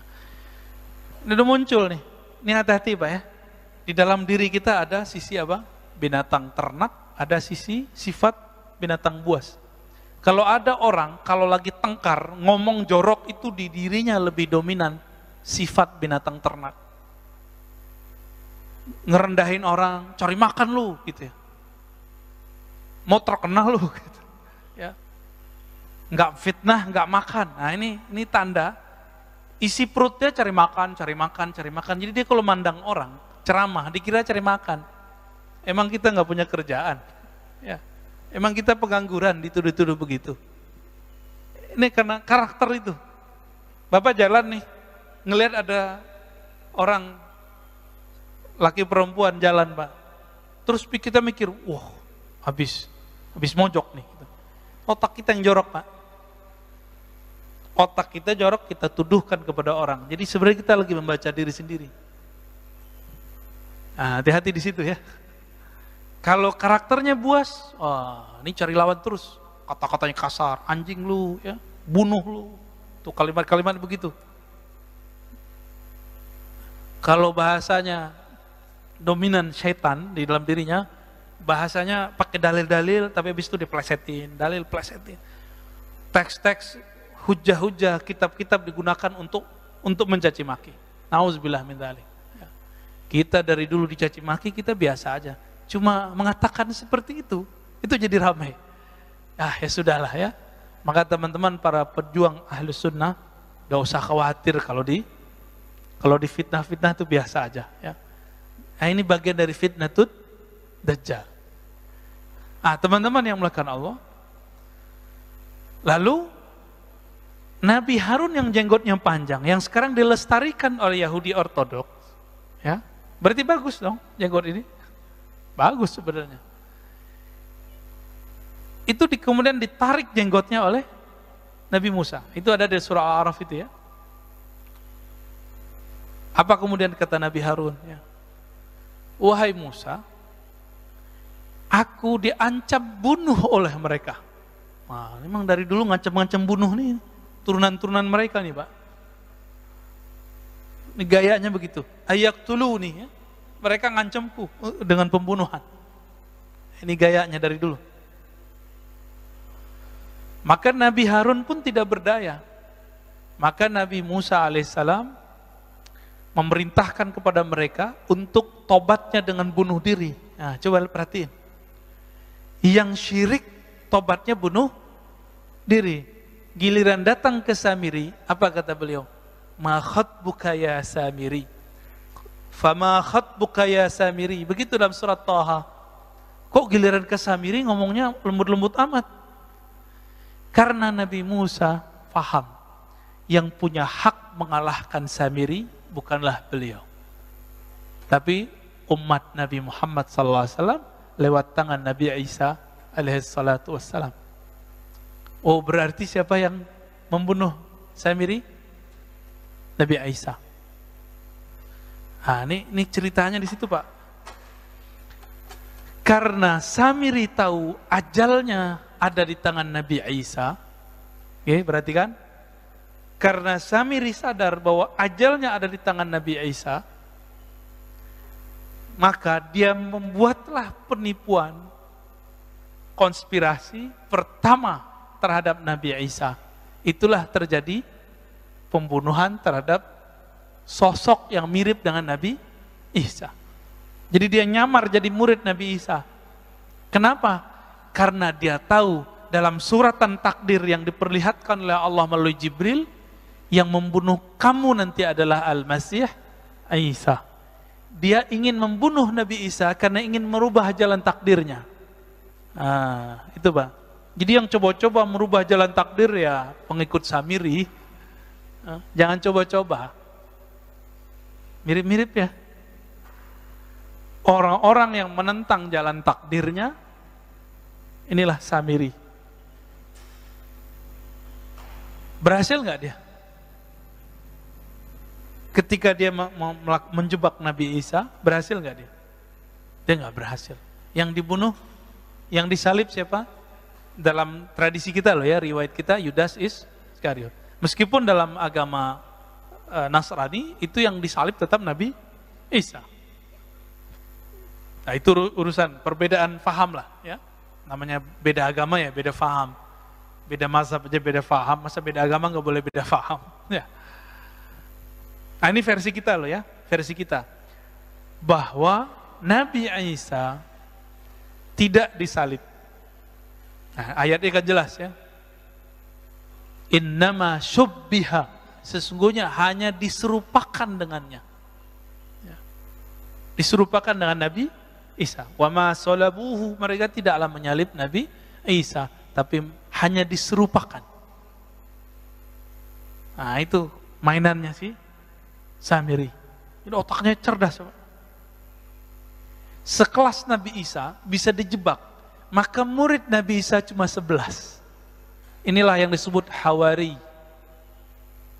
Yang mengikuti ajaran Nabi Isa lewat jalur yang 11, ini baru benar. Sampai datang Nabi Muhammad sallallahu alaihi wasallam. Di luar jalur itu bukan ajaran Nabi Isa. Ya. Nabi Isa tidak pernah mengajarkan untuk menyembah dirinya. Dia menyembah Allah Subhanahu wa taala. Itu bisa kita buktikan di kitab-kitab terdahulu dan kitab-kitab yang diturunkan kepada kita. Nabi Isa mengajarkan la ilaha illallah. Kita bisa cek ya. Kitab terdahulu yang berbahasa Arab tulisannya la ilaha illallah. Nabi Isa disunat nggak Pak? Nabi Isa disunat. Apalagi Nabi Isa sholat. Nabi Isa mirip sekali yang diajarkan Nabi Muhammad sallallahu alaihi wasallam. Tidak berhasil membunuh Nabi Isa. Nabi Isa kemudian diangkat wa rafi'uka ilai. Meskipun ada penafsiran Nabi Isa sudah diwafatkan, inni mutawaffika wa rafi'uka ilayya. Di sini kata kuncinya bahwa mutawaffi, wafat dalam bahasa Arab ada artinya tertidur, ada artinya disempurnakan, ada artinya kematian. Dari mana kita tahu bahwa Nabi Isa di situ tidak diwafatkan dalam arti kematian? Karena ada lafaz setelahnya wa rafi'uka ilayya. Sesungguhnya aku mewafatkan engkau hai Isa dan mengangkat engkau kepadaku. Itulah yang ditemui oleh Sayyidina Muhammad sallallahu alaihi wasallam di langit. Waktu Isra Mi'raj, benar. Ketemu ya? Waktu sholat di Masjidil Aqsa itu beliau juga hadir. Ketika naik ke langit ketemu lagi Nabi Isa alaihi salatu wassalam. Jadi benar gak Allah ada di langit? Adanya para nabi pada di langit Pak.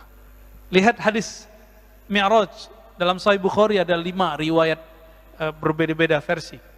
Tidak ada satupun yang menyebutkan bahwa Allah di langit. Yang ada adalah ruh-ruh para nabi, orang-orang suci ada di langit. Yang ngaku-ngaku nyantri di langit, ketemu gak sama nabi? Kalau enggak jangan ngaku ya. Kan ada nih orang ngaku, saya nyantri belasan tahun di langit. Ya, tinggal kita cek aja. Ketemu gak sama Nabi Isa, Nabi Idris?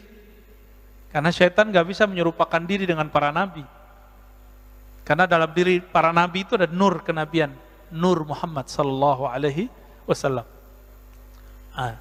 Teman-teman yang melakukan Allah. Lalu apa yang terjadi pada Dajjal ini? Samiri ini. Tiba-tiba hilang aja beritanya Pak. Dia kira tugas dia selesai karena dia menganggap sudah membunuh Nabi Isa. Ternyata belum. Dapat kabar lah dia belum. Hilanglah riwayat tentang itu. Baru muncul kemudian riwayat Imam Muslim, Tamim Ad-Dari. Dia ini pelaut. Jadi pelaut di zaman Rasulullah, ini ada beberapa sahabat, salah satunya Tamim Ad-Dari. Tamim Ad-Dari bercerita bahwa beliau terdampar di satu pulau dan ketemu sosok berbulu. Nah, maksudnya pendek, berbulu, keker gitu. Dan dia sedang dirantai. Ada makhluk namanya Jasasah yang membawa dia. Jasasah ini binatang melata yang kemudian ngajak dia ketemu. Dilaporkanlah pengalaman itu kepada Nabi dan Nabi membenarkan itulah si Dajjal. Dan di riwayat-riwayat yang lain, memang sahabat-sahabat tertentu dikirim oleh Rasulullah ke pulau tersebut. Cuma riwayatnya tidak sampai derajat sahih. Ya. Jadi sahabat-sahabat yang terus melihat itu. Berarti di zaman Rasul, Dajjal dibelenggu Pak, di satu pulau. Di mana pulaunya? Bukan di segitiga Bermuda Pak. Itu pulau dia, tapi itu bukan di situ.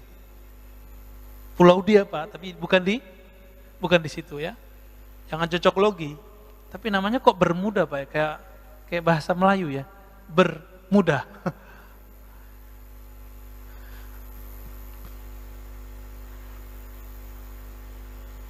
Kita masuk ke hadis Abu Daud. Ya, hadis Abu Daud, judul babnya Khurujud Dajjal, keluarnya Dajjal. Ini Huzaifah Al-Yamani dan Abu Mas'ud Al-Badri, bukan Ibnu Mas'ud ya. Apa kata beliau? Ijtama'a Huzaifah wa Mas'ud, faqala Huzaifah berkata, la ana bima ma'ad Dajjal a'lamu minhu. Saya lebih mengerti persoalan Dajjal daripada Abu Mas'ud. Nah, ini dalil boleh ngomong saya tahu dalam bab keilmuan untuk membagi keilmuan, bukan untuk gagah-gagahan. Tapi ini sambil candaan nih, Huzaifah ini sambil candaan sama dia. Oh, aku lebih tahu dari dia gitu. Ya. Bukan bilang saya lebih mengerti daripada kamu boleh ngomong gitu ya. Jangan ngambil lapak saya, nggak begitu Pak ya. Kan ada juga yang dai begitu ya, nggak mau diambil lapaknya. Emang lapak ini milik dia. Inna ma'ahu bahran min ma' wa nahran min nar. Sesungguhnya Dajjal itu mempunyai lautan air dan nahran min nar dan sungai api. Ini maksudnya apa ya? Nanti kita coba lihat. Falladzi tarawna annahu min nar ma'un. Yang kamu lihat itu adalah api, hakikatnya adalah air. Yang kamu lihat bahwa itu ma, itu adalah nar. Itu adalah, kamu lihat dia air, itu api. Kata Abu Mas'ud, hakadha sami'tu Rasulullah SAW. Saya juga mendengar begitu. Nah, ini penciriannya. Berarti Dajjal ini pembohong nggak? Airnya api, apinya air. Ini baru simbol. Ini baru simbol. Dalam hadis Imam Bukhari dan Muslim, kita dianjurkan berdoa. Dan ujung doa itu, wa'udzubika min fitnatil masihid dajjal. Aku berlindung kepadamu dari fitnah, kekacauan al-masih ad-dajjal. Ini jelas, ini lafaznya. Fitnah. Fitnah itu ada pra kemunculan, ada saat kemunculan. Masih ingat tadi saya menyebutkan 40 hari Nabi Musa, dia sanggup menyesatkan Bani Israel padahal ada Nabi Harun, ada Nabi Yusha. Tapi sanggup dia kemudian menyesatkannya. Karena kesaktian dia itu tidak ada pada Nabi Harun. Nabi Harun bukan bertinggal sakti, tapi dia nggak diberi kelebihan itu. Nabi Musa pun tidak boleh mengeksekusi Samiri, Dajjal. Lalu di akhir zaman Nabi mengatakan, berlindunglah kamu dari fitnah Masih Dajjal. Karena itu lama Pak. Fitnah Masih Dajjal ini sudah dimulai dengan virus-virus ini. Ini analisa Al-Habib Al-Adni. Ya, kita bisa lihat kajian-kajian beliau, ulama Yaman, temannya Habib Umar, namanya Habib Abu Bakar Al-Adni. Ternyata ini disepakati oleh banyak ulama, begitu juga masyaikh-masyaikh saya, dan saya sepakat dengan itu. Bahwa virus corona ini awal daripada fitnatut Dajjal. Apa arti fitnah tadi? Kekacauan. Kacau nggak di negara? Kacau Pak. Ya, nggak ada negara yang aman dari corona, nggak? Ada nggak? Nggak ada. Brunei, tar lagi Pak. Semuanya kena. Semoga aja nggak terlalu parah gitu. Semuanya kena Pak. Nggak ada negeri kecuali kena semua. Puncaknya nanti ada musibah kelaparan nanti, ya. Ketika negara utang, bayar, beli vaksin, vaksin udah jadi Tuhan sendiri. Kita dengan kaget mendengar beberapa kaum intelektual yang ngerti agama ngomong, virus ini bisa diselesaikan hanya dengan satu hal, vaksin. Walah, jadi musyrik dia tuh. Ya. Bung Karno ketika memerdekakan negeri ini, dia menyebut dengan rahmat Allah. Walaupun dia berjuang habis-habisan, masuk penjara, keluar penjara, diasingkan, dia nggak mengatakan hanya dengan cara berjuang, enggak. Dia memulai dengan atas nama Allah. Itulah simbol kewalian Bung Karno. Ini orang lupa nih. Kita lupa kan? Kita kira pendiri bangsa ini bukan seorang wali. Wali Pak, dia waliullah. Maka dia sayang dengan ulama-ulama. Cinta dengan ulama-ulama. Loh kok sekarang ada yang ngaji sejarah mengejek Soekarno? Ngisi di sini kalau nggak salah ya. Oh, gawat ini Pak. Itu bisa berbahaya itu. Perkaranya bisa panjang nanti itu. Ngisi di sini loh Pak. Lalu berani kemudian memfitnah Bung Karno. Nah, kembali ke yang tadi. Ya. Samiri sebelum keluar akan terjadi fitnatud dajjal, fitnah Masihid Dajjal, dan itu lamanya bukan main. Puncaknya nanti adalah kelaparan yang berkepanjangan. Ini kita simbolnya, kita lihat berapa tahun Nabi pernah mengalami kelaparan. Masih ingat nggak riwayatnya? 2 atau 3 tahun? 3 tahun. Dan ini akan berulang kembali. Akan ada masa, Bapak hitung aja yang ahli ekonomi, yang bisa menghitung-hitung devisa negara, kira-kira bangkrutnya negara kita tahun berapa nih? Kalau vaksin nggak bekerja, virus terus merajalela, mutasi, kira-kira tahun berapa? Hitung aja Pak. 2027, 28, 29, 30. Bisa jadi lebih cepat. Waduh, Pak Mirwan nakut-nakutin kita nih. Kata Pak Mirwan 2024 Pak. Belum Pak, 2024 masih ada duit. Masih ada devisa. Ya. 2024 kalau hitung-hitungan mereka masih ada. Ini dari tahun kemarin sama sekarang, negara udah ngabisin duit untuk persoalan COVID ini udah banyak sekali. Dan itu bukan negara kita loh Pak ya. Saya dapat kabar dari sahabat saya, ya jamaah kita juga di Ekuador, kedubesnya Pak. Ya Pak Agung dan istrinya, itu ngabarin. Di sana, negaranya nggak sanggup Pak beli vaksin. Kalau di Indonesia kan, kedubes-kedubes negara lain aja divaksin ya. Dan itu gratis. Tapi dasar orang Indonesia nggak suka bersyukur, ngeluh tiap hari, ngata-ngatain tiap hari. Nggak ada rasa syukurnya. Dikasih vaksin gratis juga. Ya. Nggak dikasih vaksin, rame. Dibilang membunuh rakyat. Dikasih vaksin, rame. Lockdown, rame. Nggak lockdown, rame. Bingung kan negara kita Pak. Ya kayak masjid inilah. Ini pengurus kan pusing nih. Dibuka, ada yang ngeritik. Ditutup, ada yang menghujat. Bingung kan? Selamat bingung Pak ya. Ini perjuangan akhir zaman Pak. Pengurus mundur, hilang. Allahumma sholli ala Muhammad. Kasihan Pak ya. Nih, aduh jamaah nih kadang-kadang mulutnya sama komentar-komentarnya kadang nggak pakai hati, nggak punya perasaan. Ini orang tiap hari diteror terus. Aduh, saya kasihan. Sekarang ini yang paling saya kasihan selain masyarakat di luar, itu pengurus masjid. Yang kedua, yang ngurus masyarakat kita, yang ngurus negara ini, serba salah. Kenapa masjid menjadi sorotan? Karena masjid bawa simbol agama, Pak. Kalau negara emang dari dulu udah dikritik.